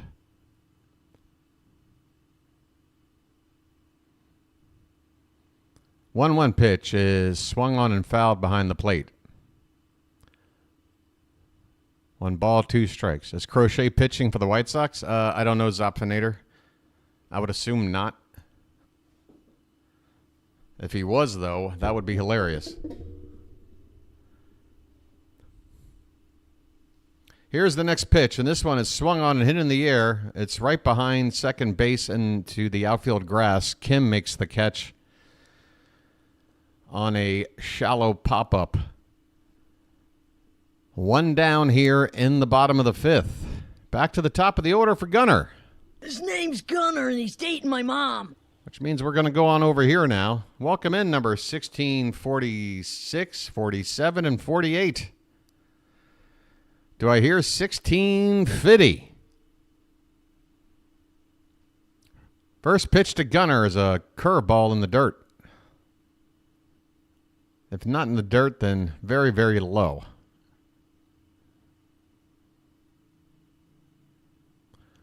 Henderson is 1 for 1, and he's also drawn a walk. So he's been on base both times. This one's hit on the ground to second. Routine play, Bogarts to first, and there are 2 down. Nothing doing for Gunner here. Base is empty, 2 down, and that'll bring up Adley. Let the clutch out gently, okay? Head back on over here.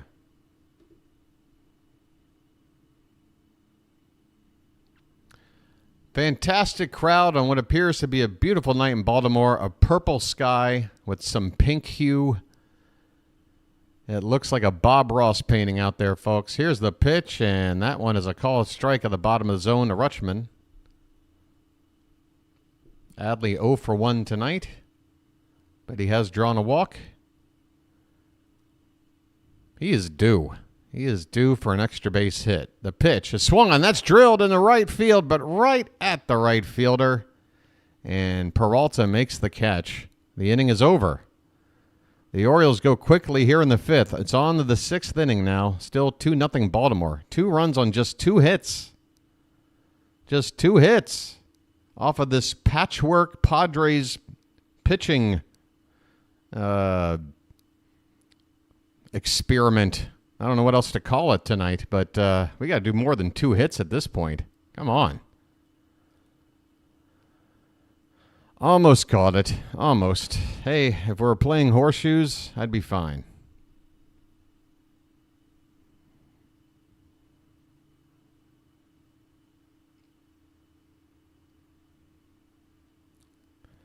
I believe one of the broadcasters just said our new pitcher will do one of the double. You mean Eflin? Eflin's going to pitch one of the doubleheader games? Well, that would make sense. Again, it's an open spot, and if you're telling me Albert Suarez is going to be the Sunday pitcher for the final game of the Padres, then yeah, Eflin's going to have to start one of those two games. I couldn't tell you when he started last for the Rays. Could have been just a day or two ago. But we're still going to need another arm for that second game. And if we're going to keep Cole Irvin in long relief,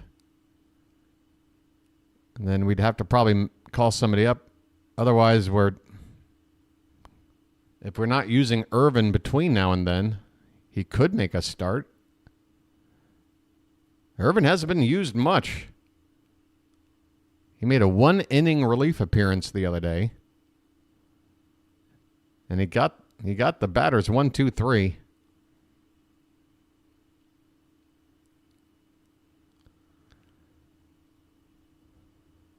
Oh, that's a nice moment that they're replaying. So Dylan Cease, as you folks might be aware, threw a no-hitter for the Padres recently. And Cease was 1 out away from a no-hitter a couple of years ago. The guy to break up that no-hitter is current teammate who just came over via trade this season, Luis Arraez. Arraez at the plate right now. First pitch is ball 1. And the next one is swung on a missed. So the Padres broadcast team were showing a replay of the celebration of the no-hitter, and Arraez with a special hug for Cease, almost as if to say, sorry I broke up that other no-hitter you had there, buddy, but hey, you got one. 1-1 pitch is fouled away, and the count now 1-2. I have heard no confirmation of Cade Povich have already been called up. It wouldn't make sense to call him up already. You really don't make a move like that. If he's going to call up and make a spot start for a doubleheader, he's going to be called up on that day. There's no reason to lose a guy off the team for a guy that's just going to sit there till Monday. This is a line drive base hit right up the middle, and Luis Arraez, you can't expect him to go long without a hit. He gets his first one of the night here. It's a standard single for Luis Arraez. Contact hitter extraordinaire.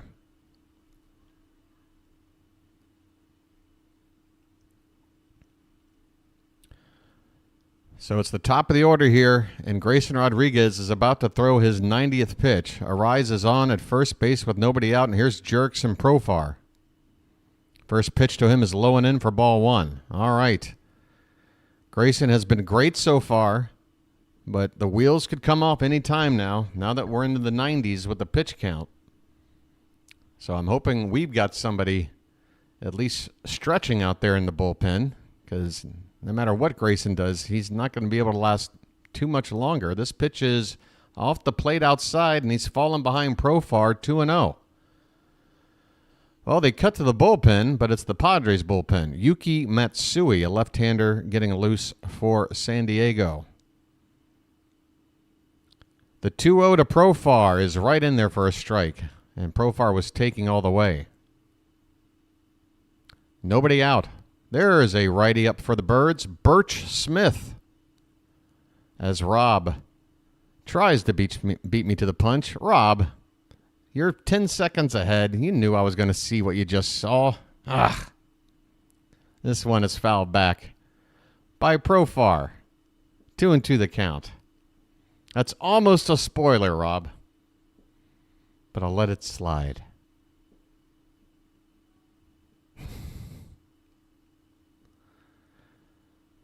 Let's see. What day did McDermott pitch? I mean, if it's his turn, it could happen. Oh, you're fine, Rob. You're fine. You're fine.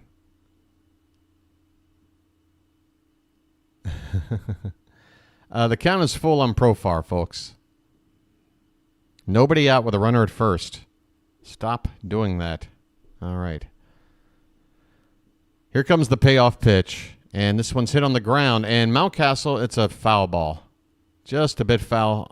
First base side. Mountie fielded it. Was ready to tag the bag. And going for the double play that would have required a tag at second. But it's a foul ball.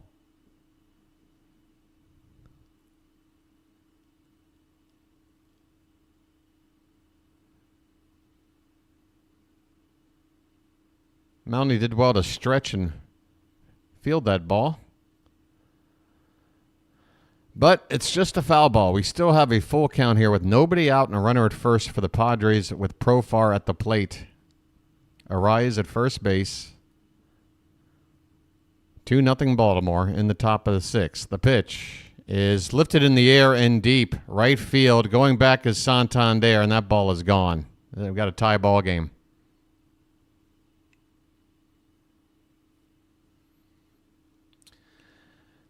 I kind of saw Grayson starting to lose his stuff there.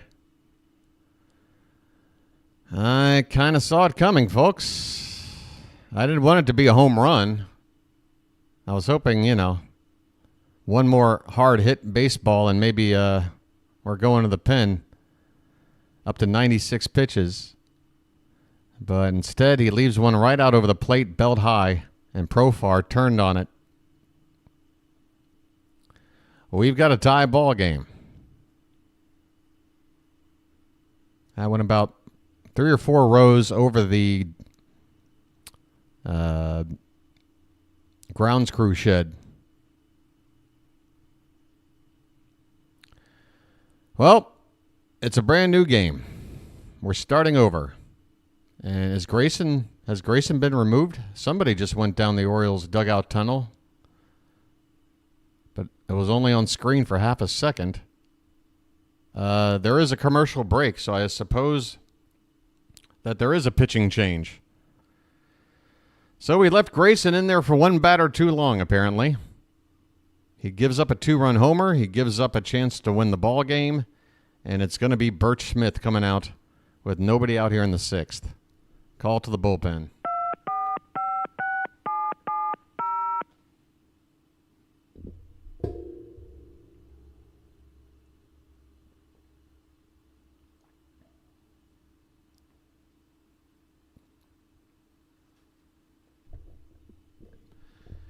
Yeah, Calvin, I mean, in hindsight, it's kind of hard to argue your point, but I think Profar was sort of that final. It's like, because again, with Arias, he's 0 for 2 today. He got a slap single. That's what he does against anybody. I mean, you kind of expect that. It really was that Profar at bat where I was like, all right, the pitch count is up there. He gave up the hit to Arias. And I'm seeing him, his command starting to slip. So at that point, I'm like, all right, we need somebody getting up. I was just hoping Profar, at worst was going to, maybe hit a double. Maybe they score a run. And Grayson can get out of the ballgame with a lead and a chance to keep the lead. But he had to go and hit it out of the park. All right, here we go, folks. Burch Smith facing... Is that Cronenworth? And the first pitch is outside for ball 1. Bases are empty now, but there's nobody out in the top of the 6th.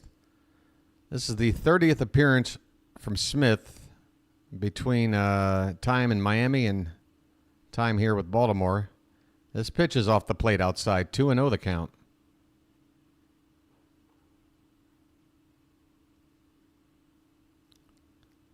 This one tails back over into the zone. Started off the outside corner. And that's in there for a strike. 2-1 on Cronenworth.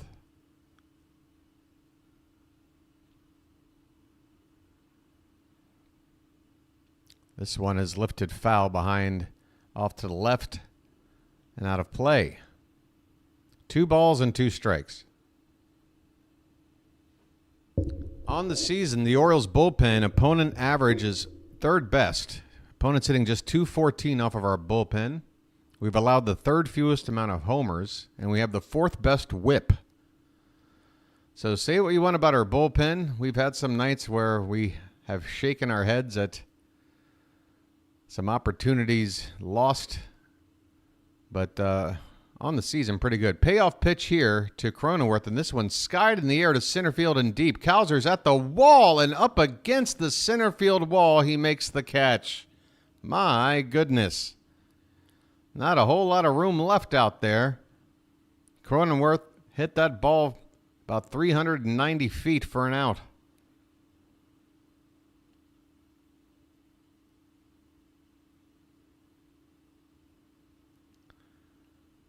My, oh my. The Padres just missed taking the lead on that swing.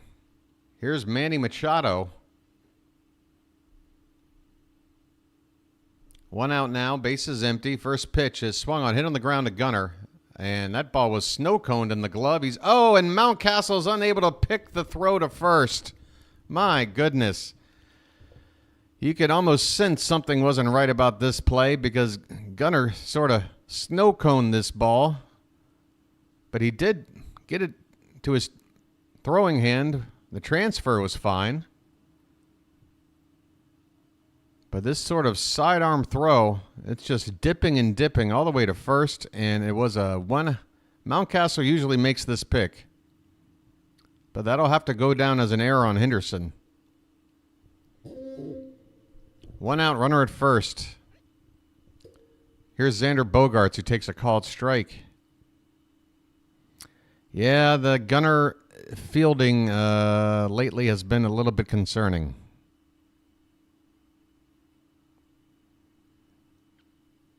The 0-1 pitch is fouled straight back, and the count is 0-2.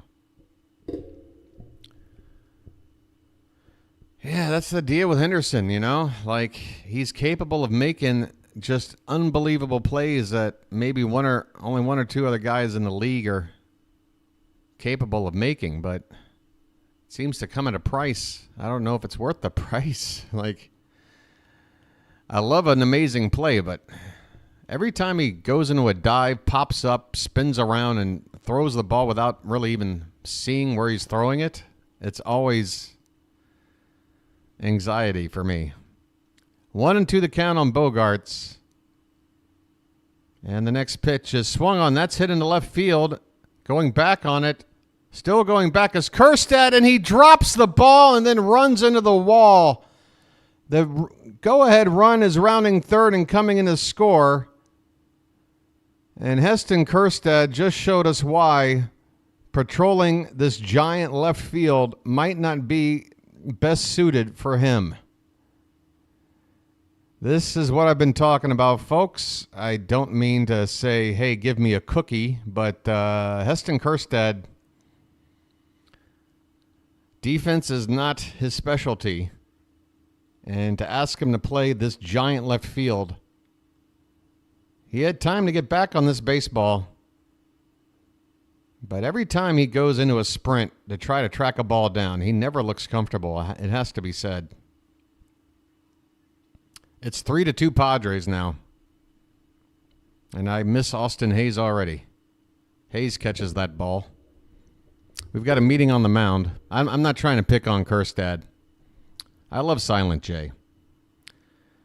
But until next season, if Anthony Santander is going to be a free agent and sign with another team, and Kjerstad can shift over to right field where he'll be a lot more comfortable, a lot less real estate to cover. Until that happens, him playing in left when we're at home, I don't know about it. All right, Jackson Merrill's at the plate, and I'll finally be able to tell you about his at-bat rather than tell you what happened after the fact. First pitch to him is lined into left field, and that's going to get down for a hit, and it will be extra bases. A run comes in to score. Merrill easily makes it into second, and it's now 4-2 Padres. Birch Smith has come in and not done the job.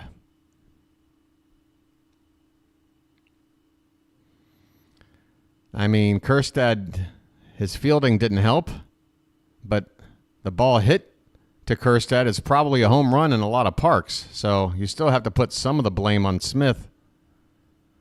And then this ball was roped in the left field. And now a speedy runner at second base with 1 out for David Peralta, who fouls one back. 4-2 Padres here in the top of the 6th. My goodness.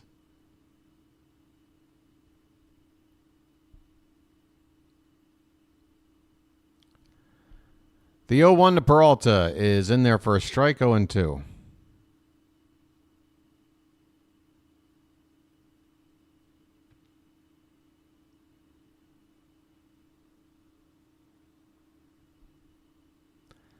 Eh, boy. The 0-2 pitch. Upstairs, 1 ball, 2 strikes. Hey, we got a Padres fan here. Yeah, plenty of stuff to be excited about with Jackson Merrill. You got yourself quite the talent there. 1-2 pitch to Peralta is a breaking ball outside, 2-2.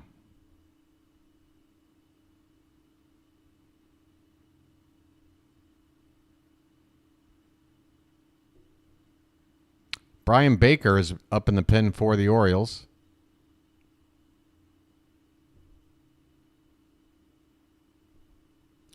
Two-two pitch is swung on and fouled off to the right. Still 2-2 on David Peralta. 1 out, runner at second. The Padres have already scored 4 runs in the inning. My goodness. Still only 1 out.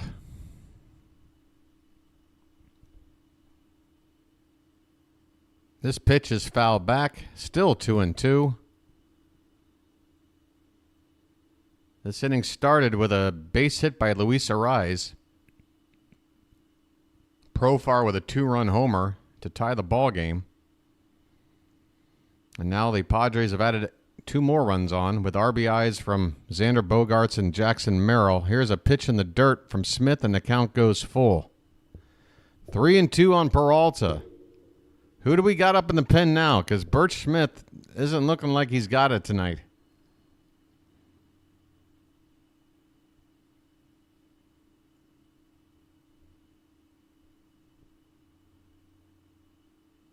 Another payoff to Peralta, and that one's reached for and fouled off to the left.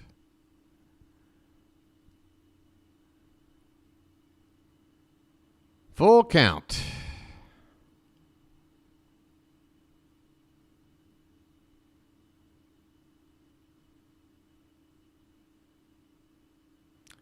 Birch Smith with the sign in the stretch. A look at second, and here in the pitch, this is fouled off to the right. Still 3-2. Birch Smith having trouble putting batters away. This has been a 9-pitch at bat so far with David Peralta.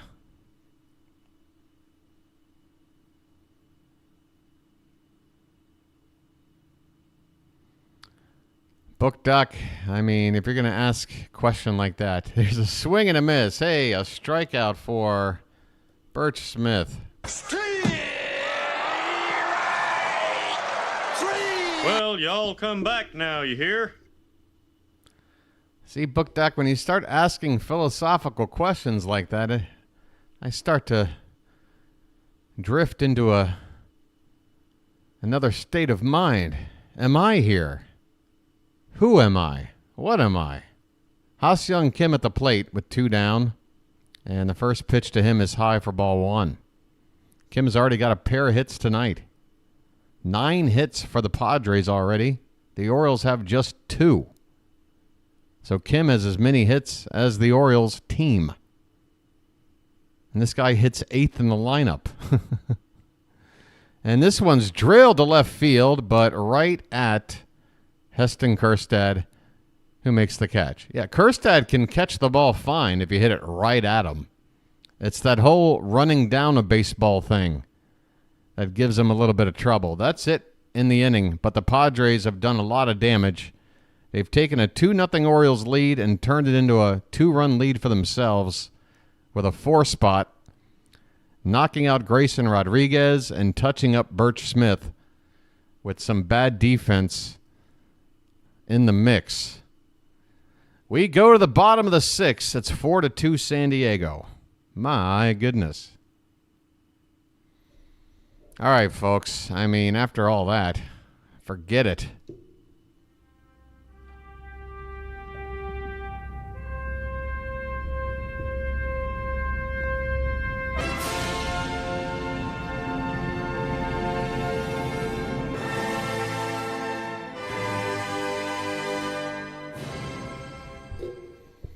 The hat is on. I repeat, the hat is back. Yes, the Hat took a big risk yesterday when he said, I'm not going to help you out, BW. I'm taking the day off. You got this. And what happened? A 3-run ninth inning lead blown by Craig Kimbrell. I don't know how the hell we came away with the win, but the Hat was right. Well, I'm calling upon you, the Hat. We need some offense. Anthony Santander is due up, and he'll be followed by Ryan O'Hearn and Jordan Westberg. Westberg with the only offense tonight, a solo shot back in the second inning. You're welcome, Dan. Hey, Dan, you know what? Baltimore miracle or some shit. Yeah, we might need a Baltimore miracle. And I want to thank you very much for that. I really do. Yeah, I want to, and also everybody, just in general. That's right! We can't have anyone freak out there, okay? We've got to keep our composure! We've come too far! There's too much to lose! It's not just keep our composure! First pitch to Anthony Santander is over the plate but low for ball one. Matsui, the lefty, is out now to pitch for the Padres. Tony at the plate. That's not a tater tot, that's a tater giant. Get them taters up. The 1-0 from Matsui is swung on and popped straight up. Second base foul into outfield. Right fielder coming in. A long run there for Peralta, who makes the catch for the first out. Boy, Peralta looks uncomfortable after that run, and his teammates are checking on him. Made a bit of a lunging grab here. And looks like maybe he might have extended one of his legs. Well, if he's out there limping, let's hit some balls to right field. Ryan O'Hearn at the plate now. And the first pitch to him is right in there for a strike. Turn and burn, baby. Lights on. Let's turn and burn. O'Hearn is 0 for 2 on the night. This pitch is low and in. 1 ball, 1 strike.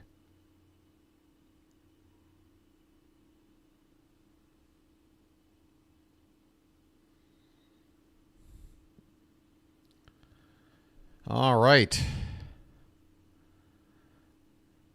The next pitch from Matsui is inside. 2-1 the count on Ryan O'Hearn. Folks, if you're just joining us, we're in the bottom of the 6th inning. It's the first game of 3 between the Orioles and Padres at Camden Yards. The Padres put up a 4 spot to take a 4-2 lead here. Ryan O'Hearn at the plate for the Orioles, 1 out, nobody on. And the 2-1 pitch is swung on and missed. The count is 2-2. You're all caught up.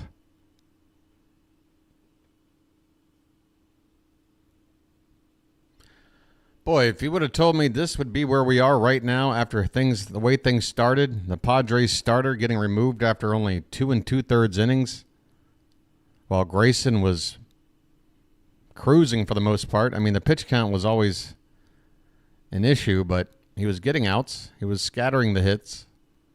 This pitch is fouled away by O'Hearn. 2-2 the count.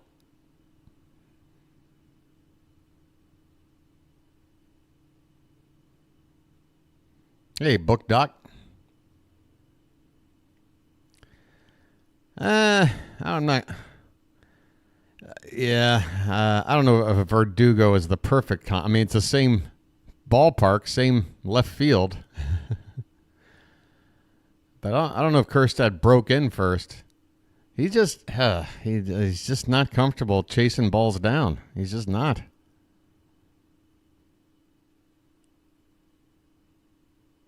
Ryan O'Hearn with a 2-2 count. Next pitch from Matsui is it's outside. And the count has gone full. Full count. Come on, baby.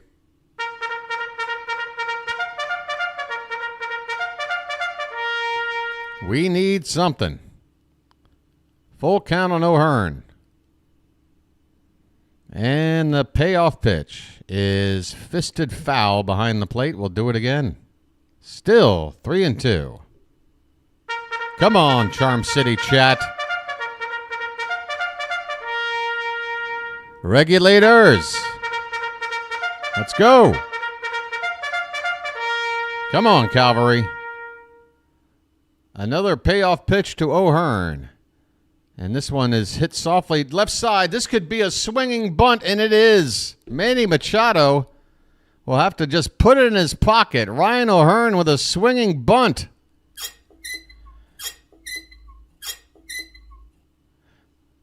A blistering 47 miles an hour off that bat. I tell you what, I can hit a wiffle ball harder. But whatever works, that brings the tying run to the plate in the form of Jordan Westberg. Well, west is that way. Come on, Baltimore. Let's go over here for the rally. Why don't we? Welcome in 1649. Runner at first with one out. First pitch to Westberg. Pop straight up. Get out of play. Get out of play. It's not going to get out of play. It's going to be caught by Campusano, the catcher, in foul ground on one pitch. Westberg is retired. 2 down. All right, folks. It's time for Silent J to make up for what happened in the last inning. A perfect opportunity for Kjerstad to make up for what happened.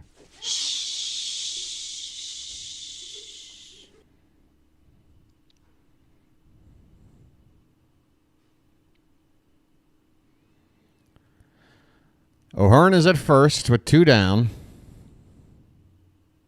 Kjerstad waving that bat around in the box. And the first pitch to him is popped up left center. And going back, no, it's going to stay up there. Plenty of room for Profar to make the catch, and the inning is over. Another a 1 pitch out.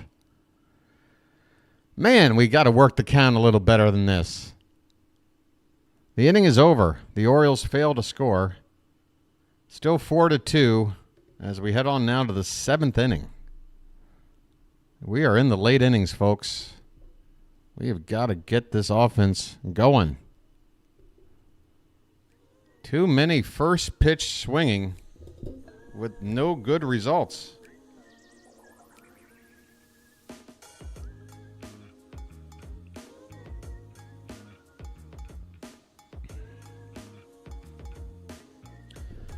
Oh, boy. I guess we should check the out-of-town scores again.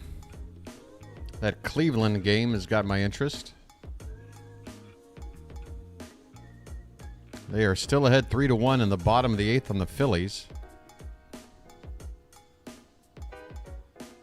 Twins still up big on the Tigers. Still tied between the Rays and Reds. Rangers have taken the lead over the Blue Jays 5-4. Mets still up by 5 on the Braves. Red Sox have taken a lead on the Yankees. Hey now. Hey now. Thank God I'm a country boy. Royals and Cubs still scoreless in the 4th. Mariners 8-0 now over the White Sox. Astros have taken a 2-0 lead. That is going into the 4th inning. Marlins up by 4 over the Brewers in the bottom of the 3rd. Nationals have jumped out to a 2-0 lead on the Cardinals. That's in the bottom of the 3rd. The other 3 remaining games start up in the next hour or so. Booty smacker. Folks, Booty's in the house. What do I have anything for Booty? What do I got? You never heard of Baltimore style? Booty is Baltimore style. Booty, we need you here for a miracle. Call it the Baltimore miracle or some shit. You know? This being Baltimore and all. You're from Baltimore, huh?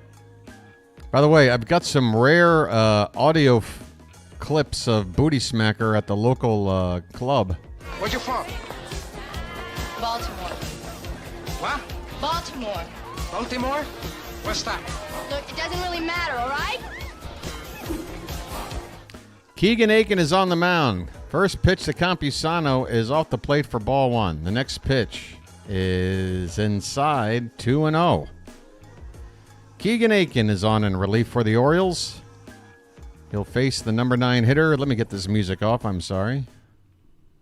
It's already fading out anyway. There's a called strike on the inside edge. 2 balls, 1 strike to Campusano, who's 1 for 2 tonight.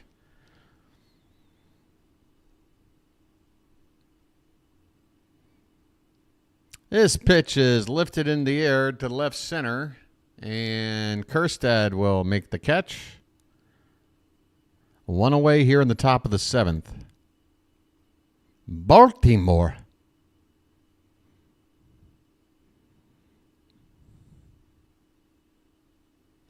Man, those Padre City Connects might be the worst of the bunch. It has to be said. That is about as putrid of a color scheme as I've ever seen. There is a shade of green in that color combo I don't think I've ever seen before. Maybe a frog in a blender? I don't know. Here's Luis Arraez with one out. First pitch is a strike, and the next one's fouled away. 0-2 quickly on Arraez. He led off the 6th inning with a single, and the Padres would go on to score 4 runs.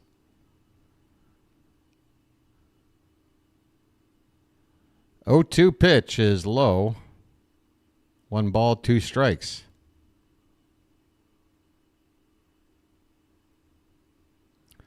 Yeah, that perfect card. Perfect comparison. Hey, Sir Anthony Dominguez, newly acquired, is getting loose for the Orioles. Here's a line drive foul down the left field corner. And the count is 1-2 on Arraez. So we've already got one of our new players who looks ready to enter this ball game after Keegan Aiken is done. Aiken might be in to face Arraez, Profar, and Cronenworth. That's lefty switch lefty. This one's hit in the air to left. Kjerstad's got it for out number 2.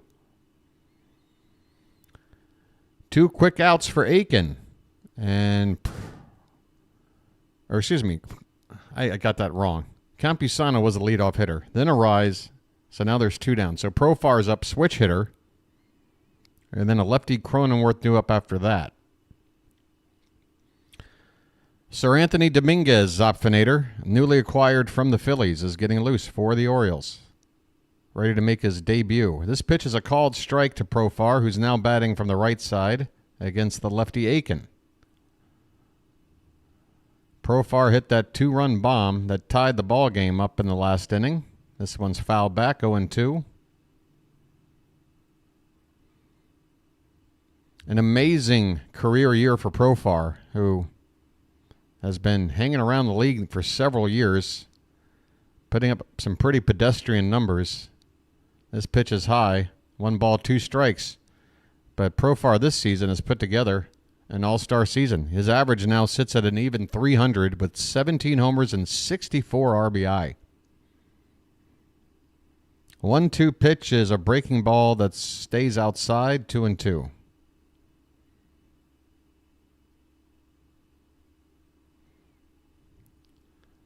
The Padres have a righty getting loose in their bullpen. 2-2 pitch is fought off, a foul ball behind the plate. Still 2-2 on Profar. Bases empty, 2 down, top of the 7th.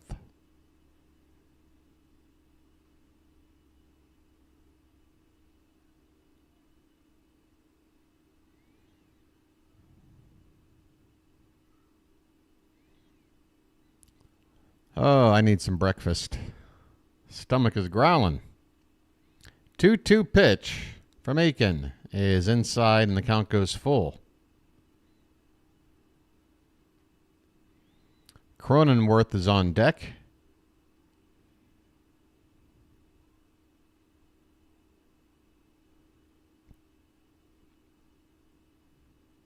Another payoff to Profar is a breaking ball that catches the outside corner for a called strike 3.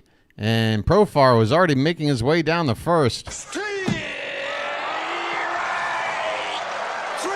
Well, y'all come back now, you hear? Profar, not the first Padre batter today to think he got ball 4 and started taking his walk, only to be told, you done struck out.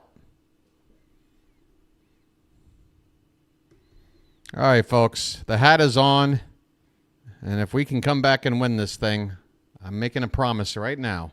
Hey, everybody, we're all going to get laid.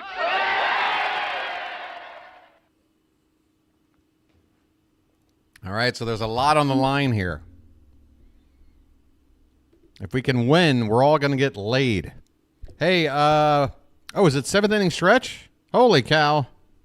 7th inning stretch time in Baltimore. Thank God I'm a country boy. Thank God I'm a country boy. Get some cakes up in the... Get the cakes up in the chat. Where am I? I tell you what.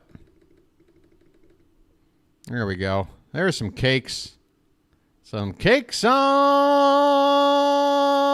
the griddle. How do you get laid at 3 a.m.? And that's the best time. When you get to roll over and go to sleep. All right. Look at all those cakes. My goodness. Who's got the butter? Who's got the syrup? Who's got a fork?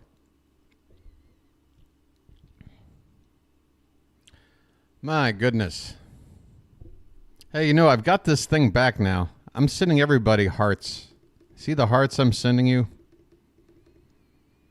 In Charm City chat, I give you a score of 100.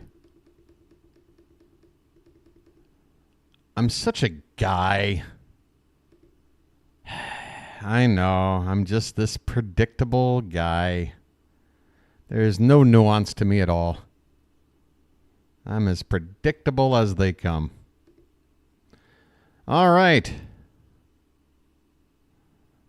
A trip down Walking Street in Pattaya. Stanley, you do know your Thailand. But sounds like you're interested in some of the extracurricular activities. Jeremiah Estrada, right-hander, is going to be the new pitcher here for the Padres. We're at 82 likes, folks. We'll get to 100. I have nothing but confidence in everybody. Because, you know, I'm a country boy. Thank God I'm a country boy.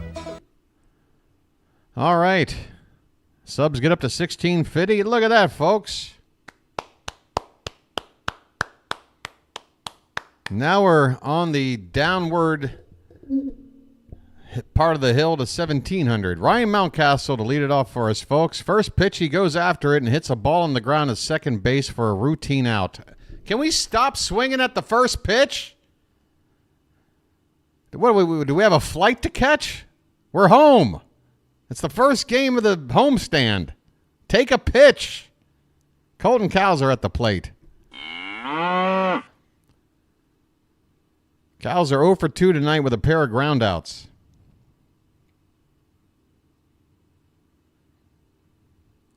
The Orioles have just 3 hits on the night against what has been a patchwork pitching staff here from the Padres. Patchwork pitching from the Padres. Get that out 3 times fast.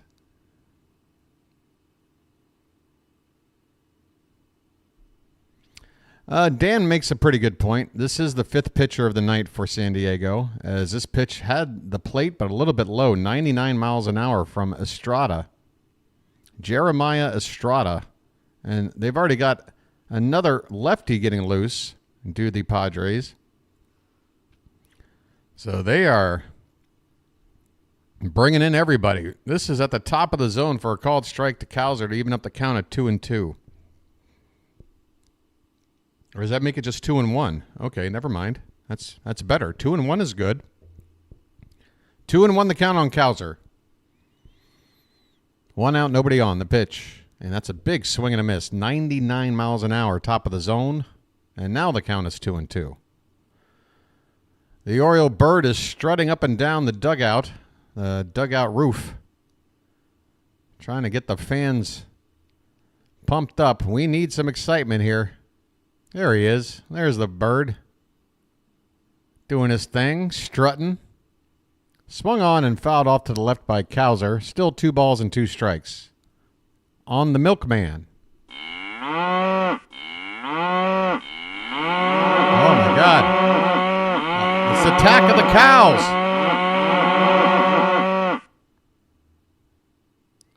2-2 count. The pitch. Swung on, and that one's hit hard and down the right field corner, and that is a fair ball. All the way in the corner. Is it foul? No, that can't be foul. No. No, this is, oh, come on. You got to be kidding me. That didn't touch the white chalk.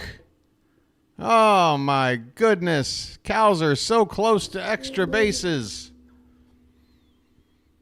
It's still 2-2. Oh, my goodness. Ah, boy. Bad call, BW. Bad call.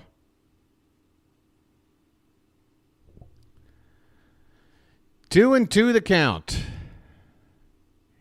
Here comes the next pitch. This one's hit on the ground and through for a base hit. Right center field. Calzer will not be denied. He's got a 1-out single.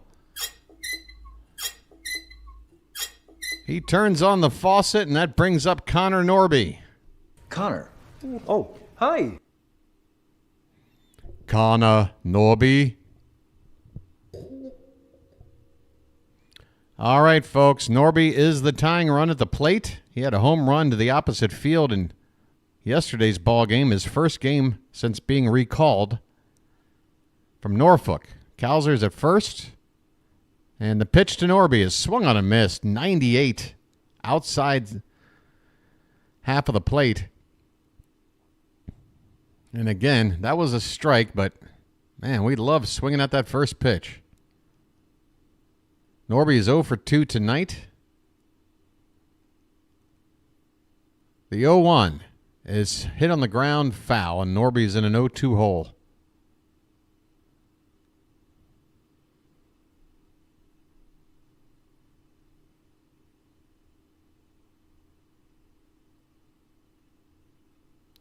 Four to 2 Padres. We're in the bottom of the seventh. The Orioles with 1 out and a runner at first. Norby at the plate with Gunnar Henderson on deck.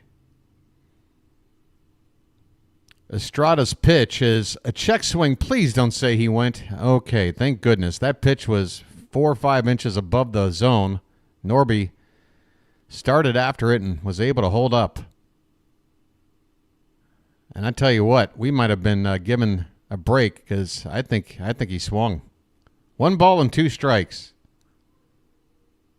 And now he chases one 98 above the zone, and this time he can't touch it. He strikes out.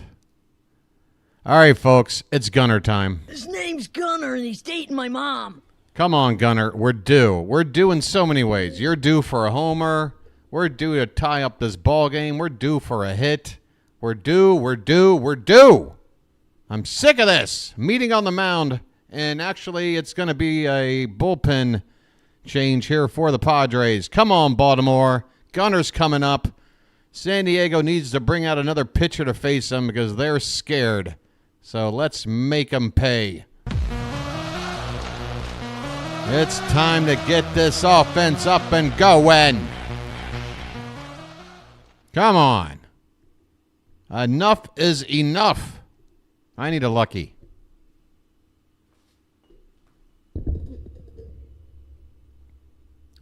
Here's some info. Drink it in. In fact, here is the scoring summary. Probably not what you want to see, but for anybody arriving late, they'll be all caught up.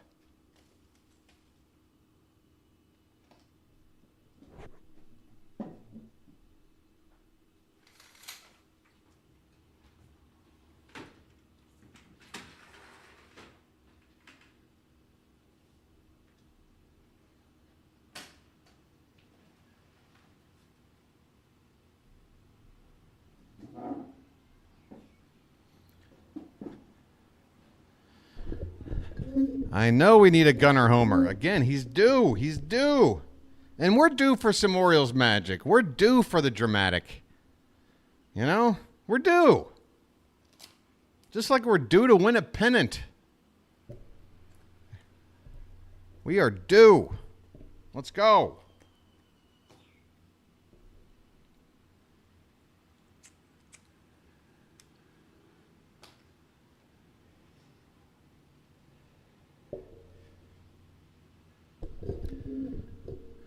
Tonight's game brought to you by Lucky Strike.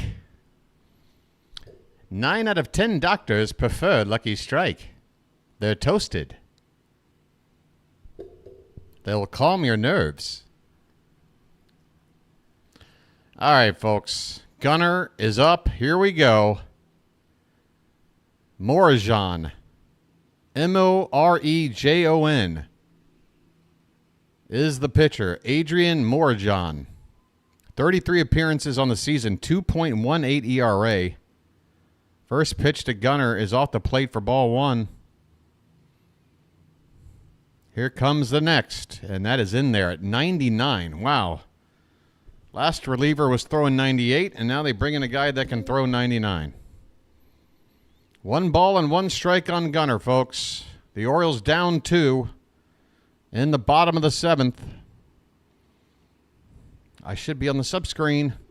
That pitch is low. Okay, I got there in time. 2-1 the count. 2-1 the count.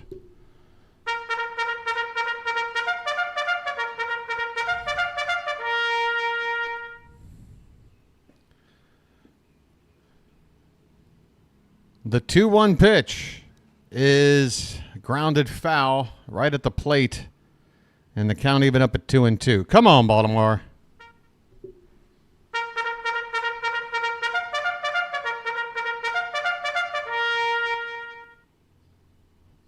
Two balls, 2 strikes, 2 out. Runner at first, down 2. And the pitch is a check swing. They appeal and no swing. Gunner stays alive, and the count has gone full. Wow, that was a big one right there. Gunner was an inch away from... And Gunner shook his head no. He's like, don't you dare call that a strike on me. Full count, folks. Hang on to your hats. Payoff pitch is coming.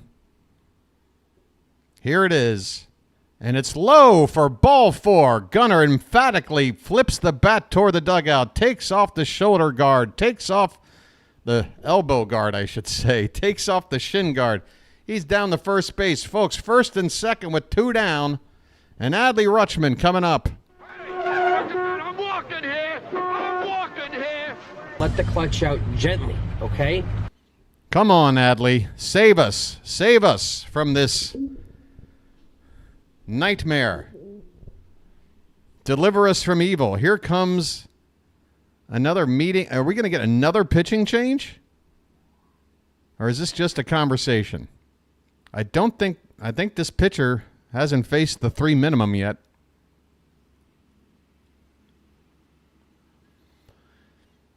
So this is just a conversation with 2 down, runners at first and second. Extra base hit could tie the ball game. With Gunner being that runner at first, he's got the speed to score on any ball in the gap.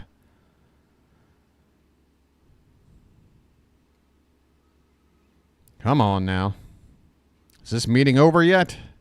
Let me have a Diablo sandwich, a Dr. Pepper. Make it fast. I'm in a goddamn hurry. All right, meeting over.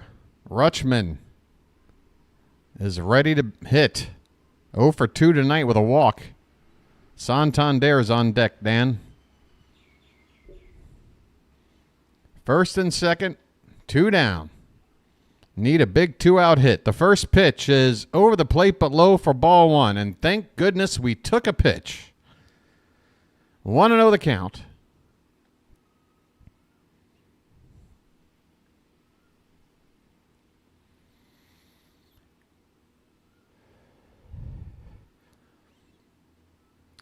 The 1-0 pitch from Morejon is low and in. And that ball, you could see right out of the hand, was not going to make the zone. Adley easily lays off. And the count is 2 balls and no strikes.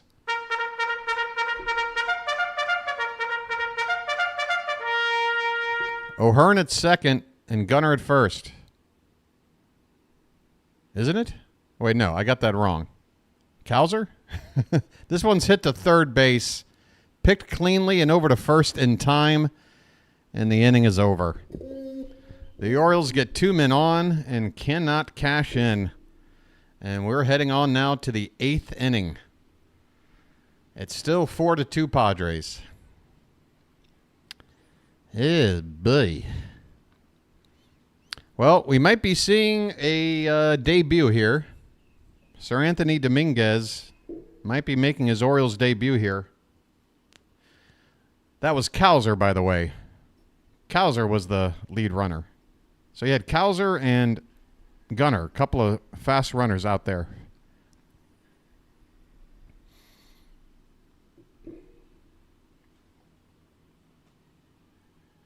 Well, I'm out of coffee. That's no good. Oh, boy. Let's check in on that Red Sox-Yankees game. 4-3 still. Top of the 7th. Brian Bayo against Nestor Cortez. Man, Nestor. Soto and Judge got their walks. Trent Grisham. Anthony Volpe. Anthony Volpe with a home run.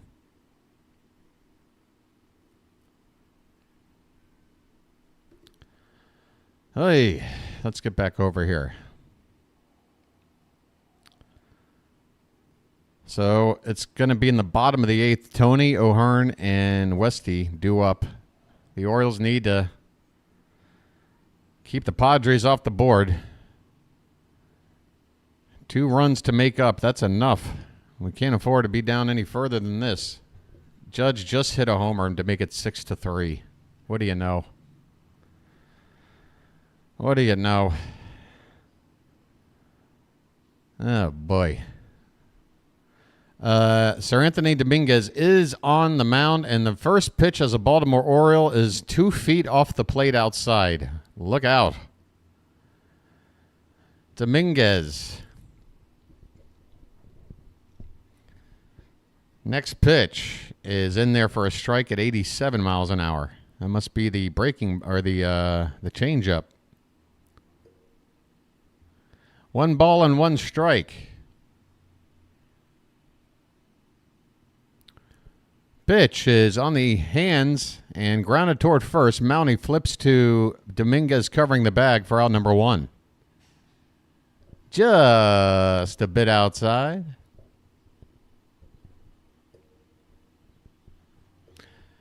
Today's game is sponsored by, where is it?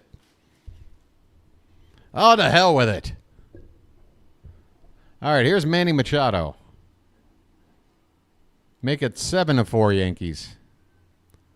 Whoops. Manny Machado at the plate, folks. First pitch to him is in there for a strike. Machado 0 for 3 on the night, but he has scored a run.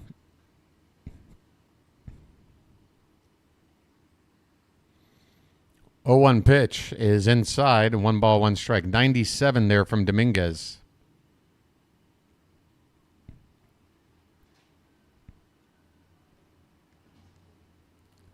We're in the top of the 8th, folks. 4-2 Padres. Orioles have the bases empty, 1 out. Or excuse me, Padres have the bases empty, 1 out.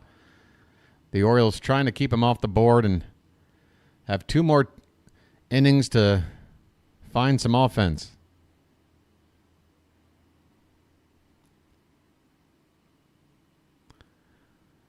Dominguez with the sign and the pitch. 1-1 pitch is a check swing. Excuse me. And Machado had gone around. 1 ball, 2 strikes.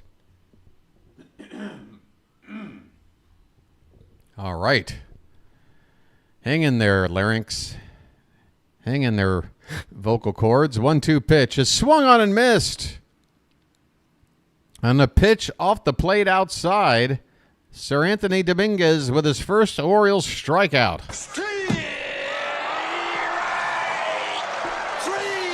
Well, y'all come back now, you hear?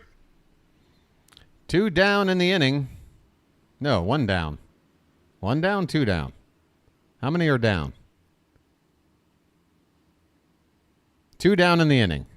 And the next batter is Xander Bogaerts. First pitch to him is fouled back. Strike 1. Bogaerts has 2 hits tonight, scored a run and driven in a run. Judge's homer was 480 feet. Good grief. This pitch is this pitch is fouled back. Still only counts as 1 home run, but my goodness, 480 feet. 0-2 the count here on Bogaerts.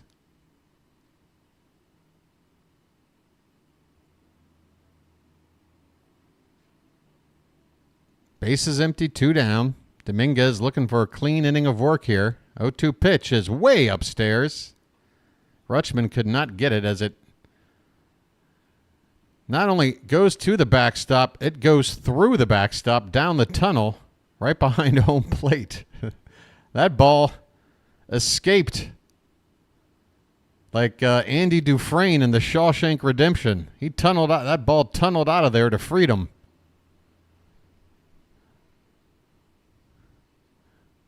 One and two the count.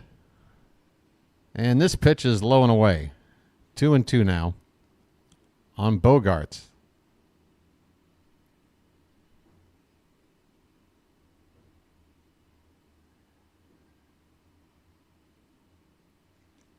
Next pitch is swung on. That's reached for and served into left center field for a base hit, and Bogaerts will stop at first. He took a big turn. Throw is back in accurately to second. But a fine piece of hitting there by Bogaerts, it has to be said. This pitch was on the outer part of the plate, and he still was able to reach and serve it back pretty much up the middle. A 2-out single for Bogaerts. That'll bring up Jackson Merrill. 1 for 3 today with an RBI. A double. And this one is fouled back. Merrill with an 0-1 count.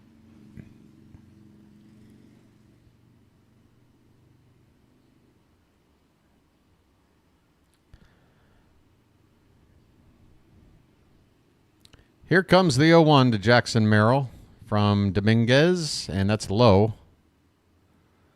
All the way in there low. 97 miles an hour. 1 ball, 1 strike.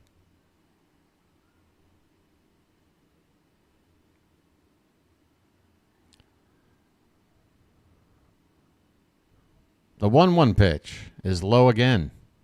2-1. That one bounced in there.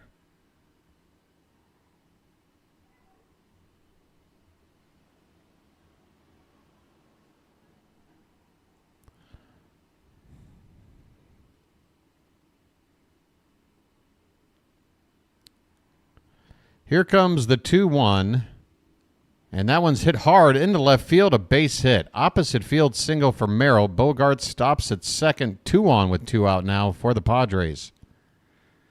Second hit for Merrill. Hey, one thing I'll tell you guys about Dominguez, I can see you guys are talking about him. Here's one thing that I find very appealing about him. Luckily, somebody had written it up. I didn't have to crunch the numbers myself. But over the past 2 seasons with the Phillies, Dominguez has made 15 postseason relief appearances, a grand total of 16 innings in the postseason. And in those 16 innings, a 1.13 ERA. And here's a flare into shallow right center, caught by Norby, the second baseman, for out number 3. So the Padres get a runner into scoring position, but they cannot score. The Orioles hold and are still trailing by 2. It's 4-2 as we go to the bottom of the 8th.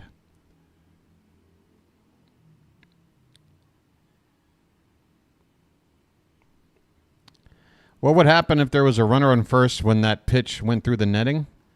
I would assume you would be given 1 base.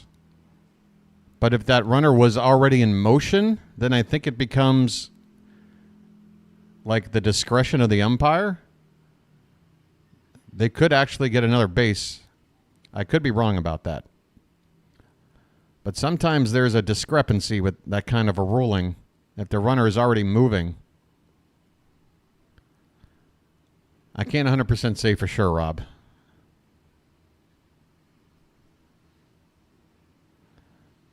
That's my best guess. All right, folks. We do have some good hitters coming up here in the next inning.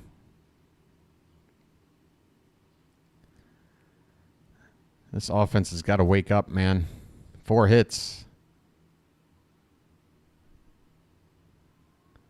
11 hits for the Padres. 3 by Bogarts alone.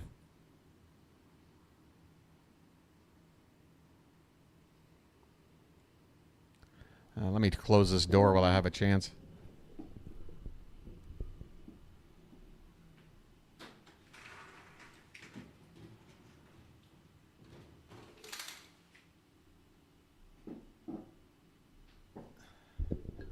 A reminder tomorrow. Oh, we got a 1 o'clock. Oh, that's 1 o'clock probably San Diego time. Oh, is this going to be like a 3 in the morning game for the Saturday game? Oh, no.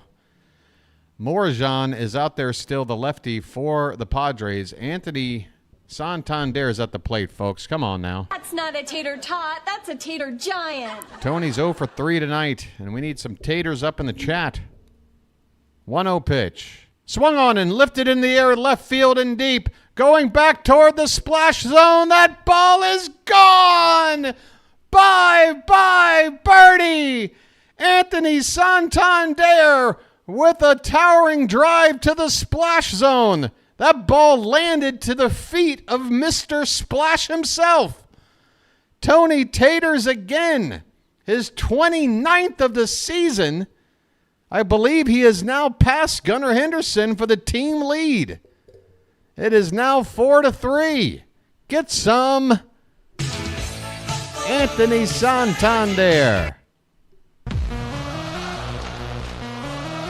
Man, this home run dependent offense, I tell you what. Here's a ground ball, base hit down the left field line and fair. And that is going to get Ryan O'Hearn to hustle into second, and he is safe. Oh, I got to turn that music off. I'm going to get in trouble.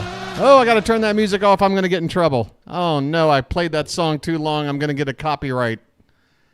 Oh, no, I got too excited.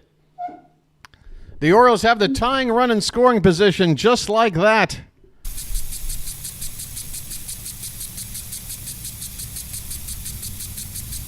Oh, my goodness. Come on. We've got Jordan Westberg up next. West is that way. Westberg already with a home run tonight, and it looks like we got a pitching change. What's happening? Suarez, a right-hander, getting loose for the Padres. I mean, they're using everybody.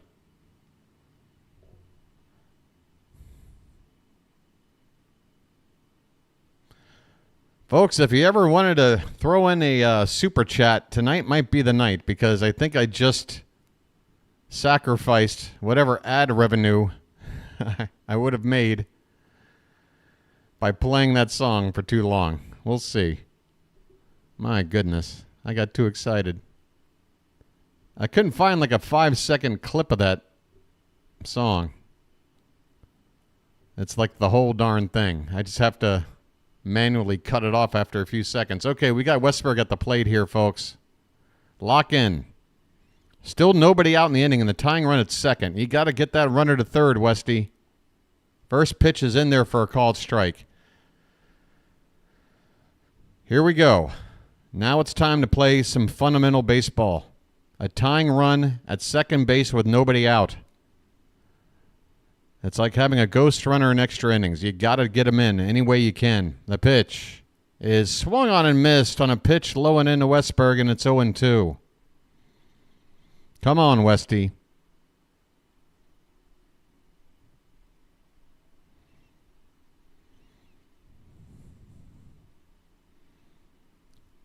You got to make contact, buddy.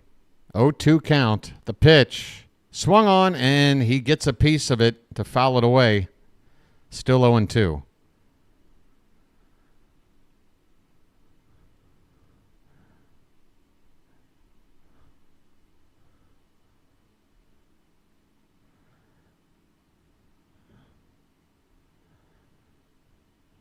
Here comes the 0-2. Swung on and missed. 98 miles an hour on the inside edge, and Westberg strikes out. First out in the inning, and Westberg cannot make contact. That pitch had plenty of the plate as well.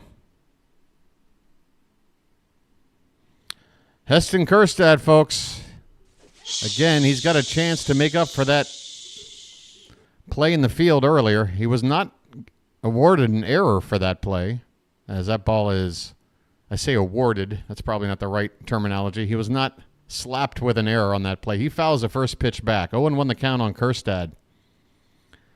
He is 0 for 3 tonight, and he dropped a ball out in deep left field earlier tonight. The 0-1 pitch is swung on, and that's a Baltimore chop.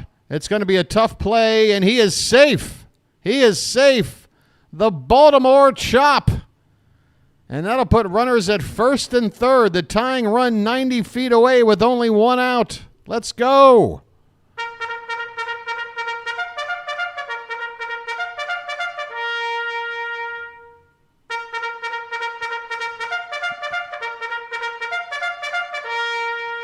The Padres are going to go to their bullpen again. Kjerstad with an infield single. 7th hit for the Orioles now. Robert Suarez will be the 7th pitcher of the night. I mean, the only pitcher left has to be the closer, right? What if this game goes extra innings? Who do they have? How many more pitchers do you have than 7 in the bullpen?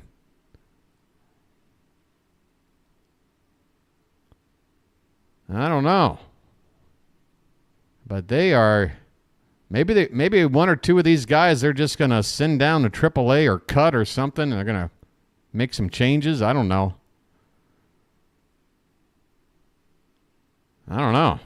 Like this dude here that just got 2 outs and has an ERA of 9. Maybe he's just some fringe guy that they're just going to cut anyway and bring up a fresh arm to help strengthen the bullpen tomorrow. I don't know. That's the best I can guess. Otherwise, this has been a bit of a crazy...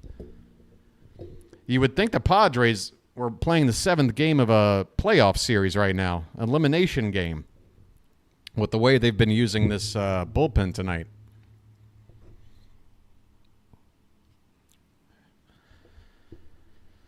Oh, my. We're still waiting to get back from the break here, folks. The Orioles are going to have that tying run just 90 feet away, 1 out. We got to get them in. Oh, by the way, pinch runner, another debut, folks. Christian Pache is going to pinch run for Kjerstad at first. And Pache, he can swipe a bag for you. He could do that. I don't know if I want to see him risk it here and now, but he's definitely got more speed than Kjerstad and will definitely be an upgrade in defense for the remainder of the ball game. All right, Suarez is ready to go here, right-handed reliever. Oh, he's their closer. I'm sorry, he's the closer. He's coming out here to try to close starting now. Mountcastle at the plate. The first pitch is inside for ball 1. 99 miles an hour from Suarez. Folks, it just shows you how little I know about this Padres team. Apparently Suarez is the closer. He's on with just 1 out in the 8th. Try to get 5 outs for a save. The 1-0 is popped up by Mountie into right field. This should get the runner home. Peralta camps under it, makes the catch. Here comes the run, and we have tied the ball game. All right.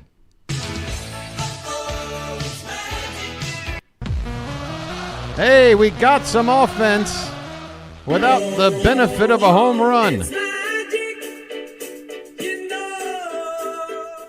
It's offense without a home run. Somebody alert the local media. The go-ahead run now at first base with 2 down. And that'll bring up the milkman. First pitch to Mazur is lined. Base hit into left center field. Going first to third is Pache, and Mazur wisely holds up at first. Keep the line moving.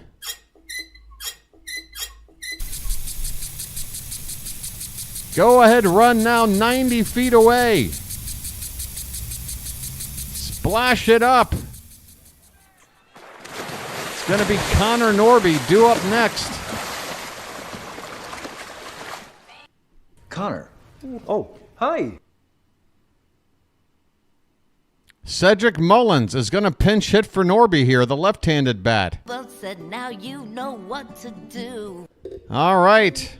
It's going to be Mullins, folks. Ced Mullins on to pinch hit.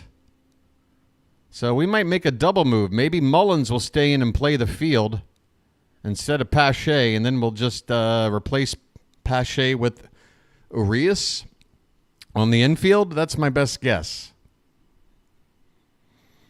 But the time is now. A chance to take the lead here in the bottom of the 8th. 4-4 ball game, 2 down, runners at the corners.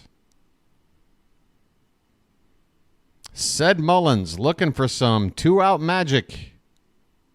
Suarez with the sign. And the first pitch is high, ball 1. 99 miles an hour.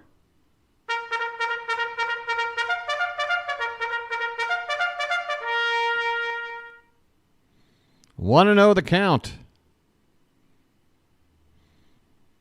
And the pitch. Swung on and missed. Suarez hits triple digits.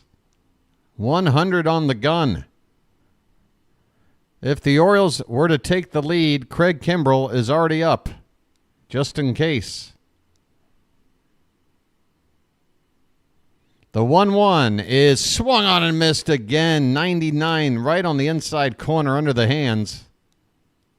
Mullins unable to turn on that pitch. The count is 1-2. Said we don't need a homer. Just serve it somewhere, buddy. Serve it. Serve it like hors d'oeuvres, my man. Come on. 1-2 pitch. Inside. Mullins has to move his hips out of the way of that 100-mile-an-hour pitch. 2-2. 2 balls, 2 strikes, 2 out. Tie game. Go ahead, run at third. In the bottom of the 8th.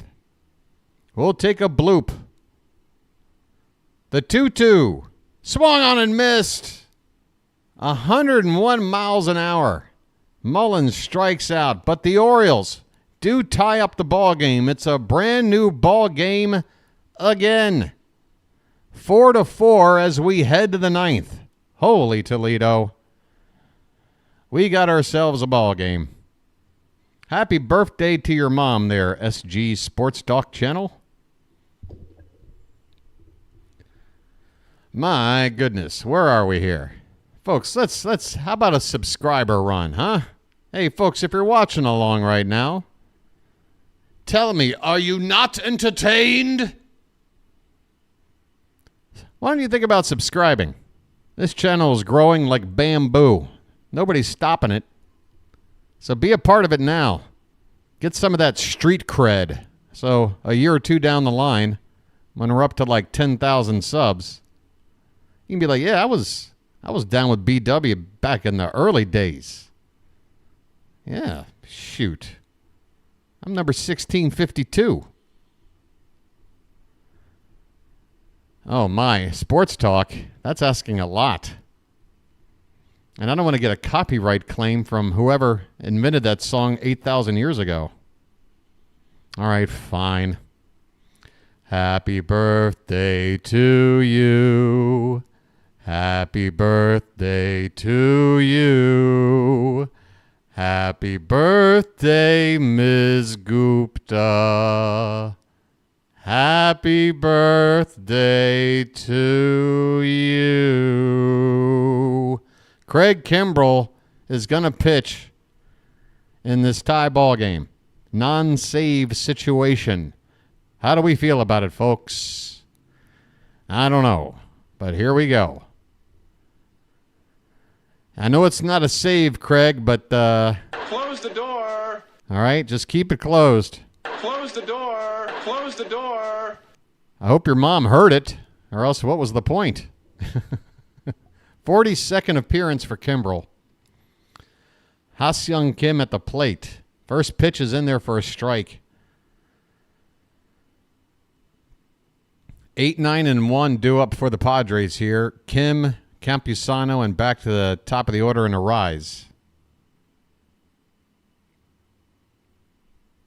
This ball is a breaking ball, a knuckle curve in there for a called strike 2. 0-2 on Kim, who's 2 for 3 today with a pair of singles.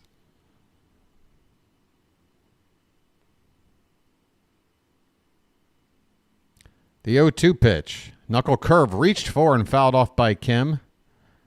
That was as protective of a swing as you could ask for right there.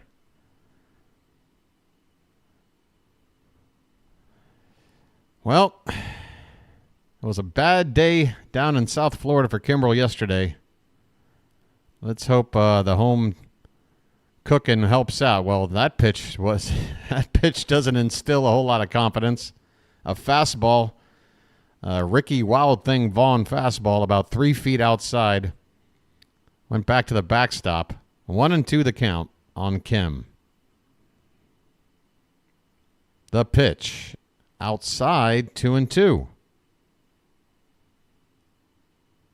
Okay there, Sports Talk. I got you. We're kind of in the middle of a really intense ball game here. We're trying to lock in right now. The 2-2 pitch is popped straight up. Stay in play. Third base side and reaching, and that is a Ramon Arias out there. Folks, I got to update you. What I thought would happen is exactly what did happen. Ramon Arias does come into the ball game. Pache is out of the game. He only pinch ran. Mullins is in center field now. Santander still in right. Cowser moves over to left. Urias now at third base with Westberg moving over to second. 2-2 the count on Kim. And the pitch is swung on and missed. Down goes Kim. Well, y'all come back now, you hear? Kimmy strikes out Kimmy. 1 away here in the 9th.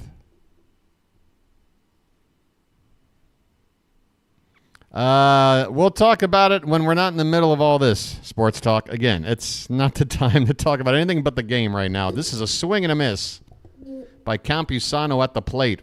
0-1. 1 out, nobody on in the top of the 9th. Tie ball game.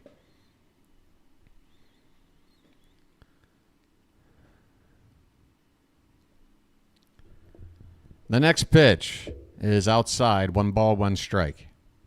I can see Cal Ripken sitting in the first row there. If you're looking in from the outfield, he's just to the left side of home plate. 1-1 the count. The pitch is swung on. That one's drilled into left field, a base hit. Campusano with his second hit of the night. 12 hits on the night here for the Padres. A 1-out single, and it's now back to the top of the order. I tell you what, this Padres lineup is pretty good. When you got Kim batting 8th and Campusano, pretty decent hitting catcher from what I can see. Is he going to be pinch ran for here? It looks like he will be. So the Padres, man, they're using everything they got. All the pitchers, and now they're dipping into the bench. They've got a pinch runner over there. I did not identify him yet. And there's a throw over. It gets away. It's Wade. Is that Tyler Wade? Luckily, this pickoff attempt that got away did not get away too far, and Wade remains at first base. Still waiting on the first pitch here to arise. And a pitch out. Huh. All right. Well, we just gave Arise ball 1, and the runner was not going. So whoever this Wade kid is apparently has got a lot of speed. We've already tried a pickoff attempt and a pitch out, and there he goes. And this ball's hit on the right side. Mountcastle can't find the ball. He finally does, and hits the first base bag. Mountie sort of shaking his own head going, I don't know what happened there, but we do get the second out of the inning. Wade moves to second base, now in scoring position. He was off with the pitch. Mountie had the ball just sort of pop out of his glove. He actually kicked it with his foot, and luckily he didn't kick it far. That would have been a disaster had he kicked it unknowingly well out of reach. 2 down in the inning for Profar, and what do you do here? A base open. He's already got a 2-run homer tonight. There's a called strike, bottom of the zone on the outside corner. We're going after him. In his career, Profar is 1 for 5 off of Kimbrel. And that one hit was just a single. The 0-1 pitch is a check swing on a knuckle curve in the dirt, and that ball gets away. And Wade is now up to... Oh, he's already at second base. What are we doing here?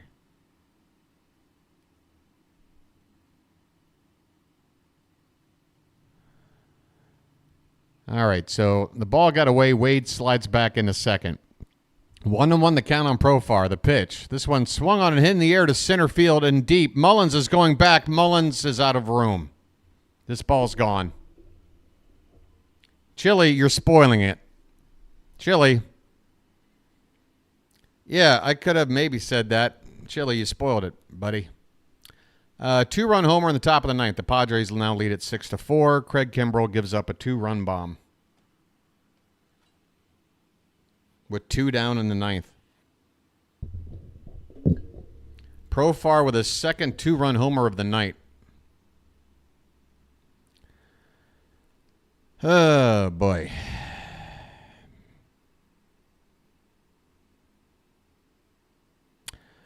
I don't know. It seems to be something we're not wanting to do.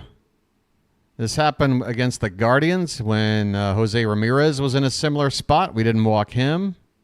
And when we had Jazz Chisholm up, similar spot. We didn't walk him. And every time we've gotten burned. This ball is hit on the ground to the right side and fouled by Cronenworth. He has an 0-2 count.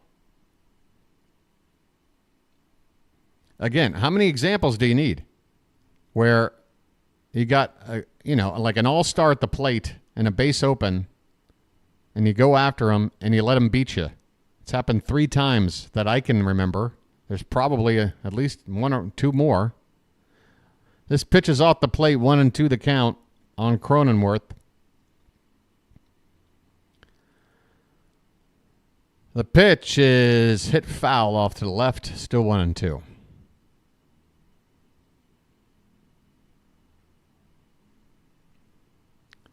Well, folks, if you think we're done in the trade department after Kimbrel's 2 most recent outings here, I say we go in for somebody that can close. And he's not even in a closing situation here. This pitch is a little bit off the plate outside. And look, I don't think Kimbrel is just bad as a bullpen arm. I would like to just use him as another arm in the bullpen. I just don't know if I want to designate him as the guy in the ninth. 2-2 the count on Cronenworth. And this one's popped up. Third base side, Urias out there now. And shallow left field makes the catch. And the inning is over, but damage done by the Padres. My goodness. It's been 2 spots all over the place. Or divisions of 2. The Orioles had a 2-0 lead. The Padres made it 4-2. Then we get 2 back to tie it at 4. And now the Padres get 2 again to go back up by 2 and make it 6-4 as we go to the bottom of the ninth. Oh, boy. The problem is a couple of guys that I thought would be great guys to go out for a trade are on teams that 2-3 weeks ago looked like they'd be selling, but now they're very much in contention, both in the NL Central. Who's the guy out of St. Louis? Hazley and Bednar from Pittsburgh. A couple of good arms out there that maybe if teams were selling, we could target. Mason Miller is basically off the table. He would have cost too much to begin with, but he's currently on the DL. What else? I don't know.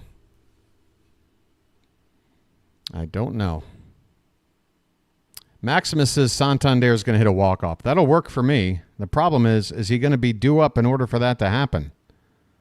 We do have the top of the order. It's going to be Gunnar, Adley, and Tony. So in order to walk it off, the first two batters have to reach, which with Gunnar and Adley isn't insane. So I like the call, Maximus. I like the call. Everybody's got to do their part here. Top of the order coming up.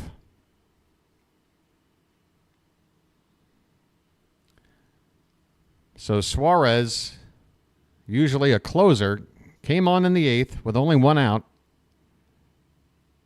Did allow the Orioles to tie the ball game. Now on for the win in relief, as the first pitch to Henderson is inside for ball 1. All right, we'll go over here. Gunnar Henderson is at the plate.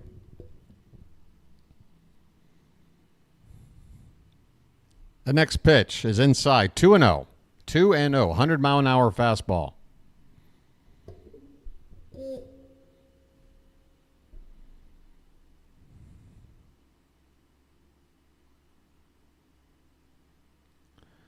Here comes the 2-0. And that one's hit on the ground hard, but right to second base. Bogarts has it over to first in time, one away. Man. Man, oh man, oh man. Hit hard on the ground, but right to second. One down here in the 9th. Maximus, I'm afraid your prediction won't be able to happen, but Tony could still tie the ball game. Hey, welcome in those who have come over from Pure Adrenaline Sports. We're in the bottom of the 9th. Padres up by 2. The Orioles have one out, nobody on. Rutschman at the plate, and the first pitch to him is a 100-mile-an-hour heater outside for ball 1. The Orioles need a base runner to get the tying run to the plate. Next pitch is pop foul, 101 on that pitch. Count even at 1-1 on Rutschman, 0 for 3 tonight with a walk. His average down now to 267.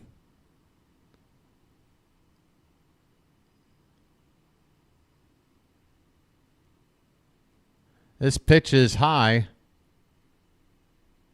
And the count now, 2 balls and 1 strike. Hey there, Seeley. Good to see you. The 2-1 to Rutschman is right on the outside edge for a called strike 2. Again, triple digits with the fastball. 2 balls, 2 strikes.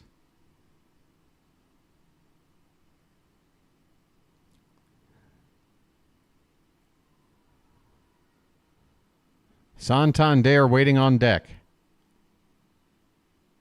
Here comes the 2-2, and this one's popped foul out of play. Another 100-mile-an-hour heater from Suarez.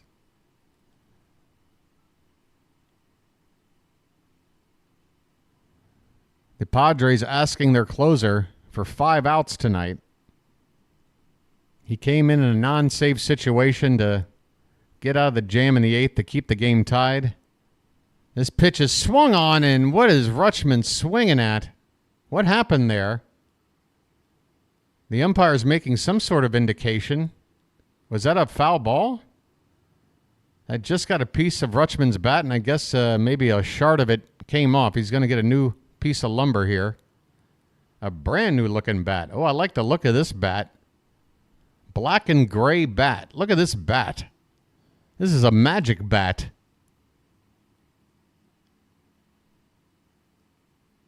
His previous bat had a brown bottom and a black top. This one is gray and black. I like the look of this thing. This bat's got something in it.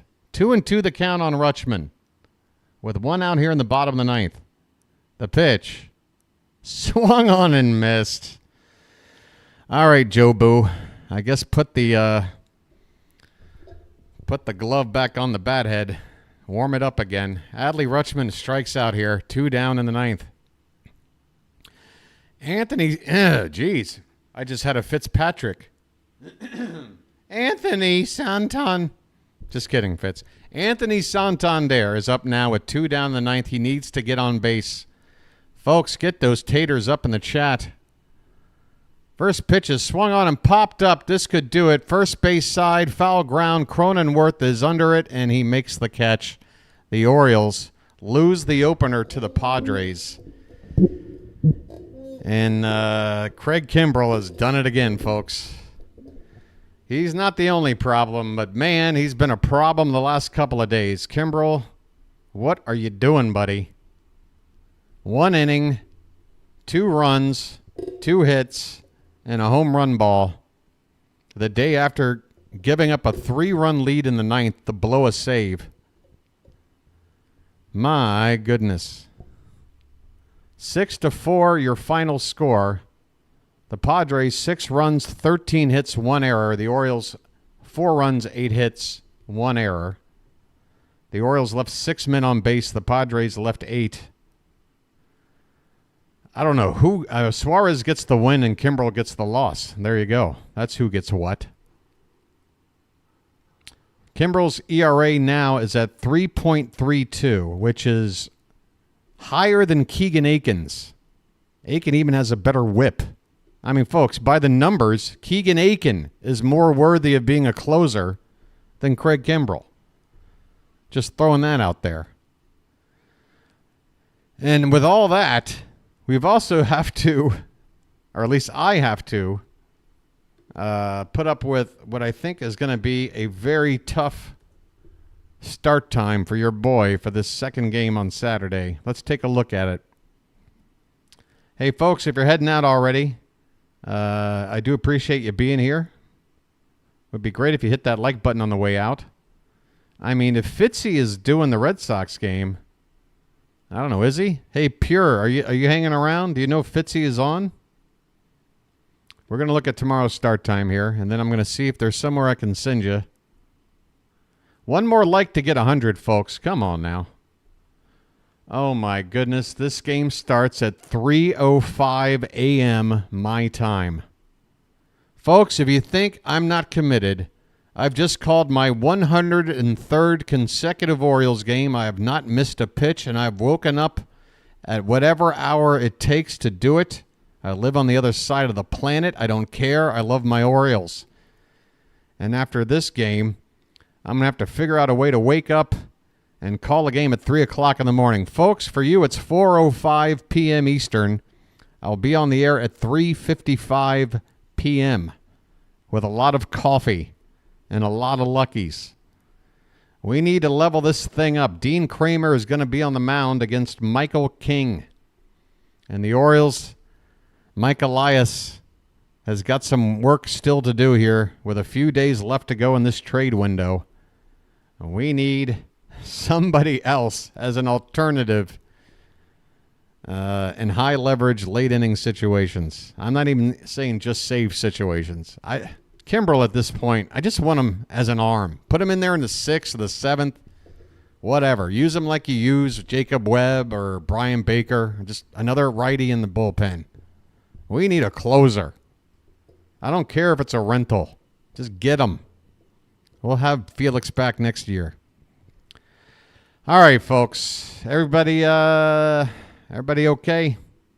It's 9 a.m. here, actually, Pool. Even though I'm 12 time zones ahead because of daylight savings, I'm currently 11 hours ahead. Just hit the 9 a.m. hour here. So I'm going to go have some breakfast. That's what's next for me. Folks, I want to thank everybody here in Charm City chat. And as I do that, I'm going to take a look and see if there's somewhere I can send you. Thanks to Pure Adrenaline Sports for bringing some people over. You guys didn't really get to see much, but hopefully you guys will check my channel out when Pure is not on. I think I call a pretty good game. Where is this? Where is the redirect? Oh, here we go. Let's see if my boy Fitzy is doing this game. Live? No? Well, doesn't look like it. Fitzy, I got to have a powwow with you, my friend. You cannot be doing A's Angels games and then avoid a Red Sox-Yankee game. What are you doing, buddy? Hey, you guys, I'm going to send you over to another one of my colleagues, Rising Rhino. It's not baseball, folks, but I'm going to send you there anyway for some Canadian football. If you're in the mood, Calgary Stampeders versus the Ottawa Red Blacks. Couldn't tell you much about it, but I know Rhino is a grinder over there. He's one of my mentors when I started out doing this whole sports streaming thing. So I'm going to send you on over there, folks. Thanks so much again for everybody, the mods, and all you regulars there, and everybody brand new to the channel.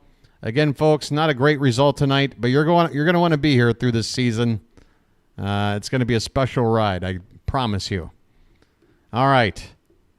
Until then, folks, I'm going to figure out when I'm going to sleep. And until 3 a.m. my time, this has been the Birdwatcher, and I'll chirp at you later. Have a good night, everybody.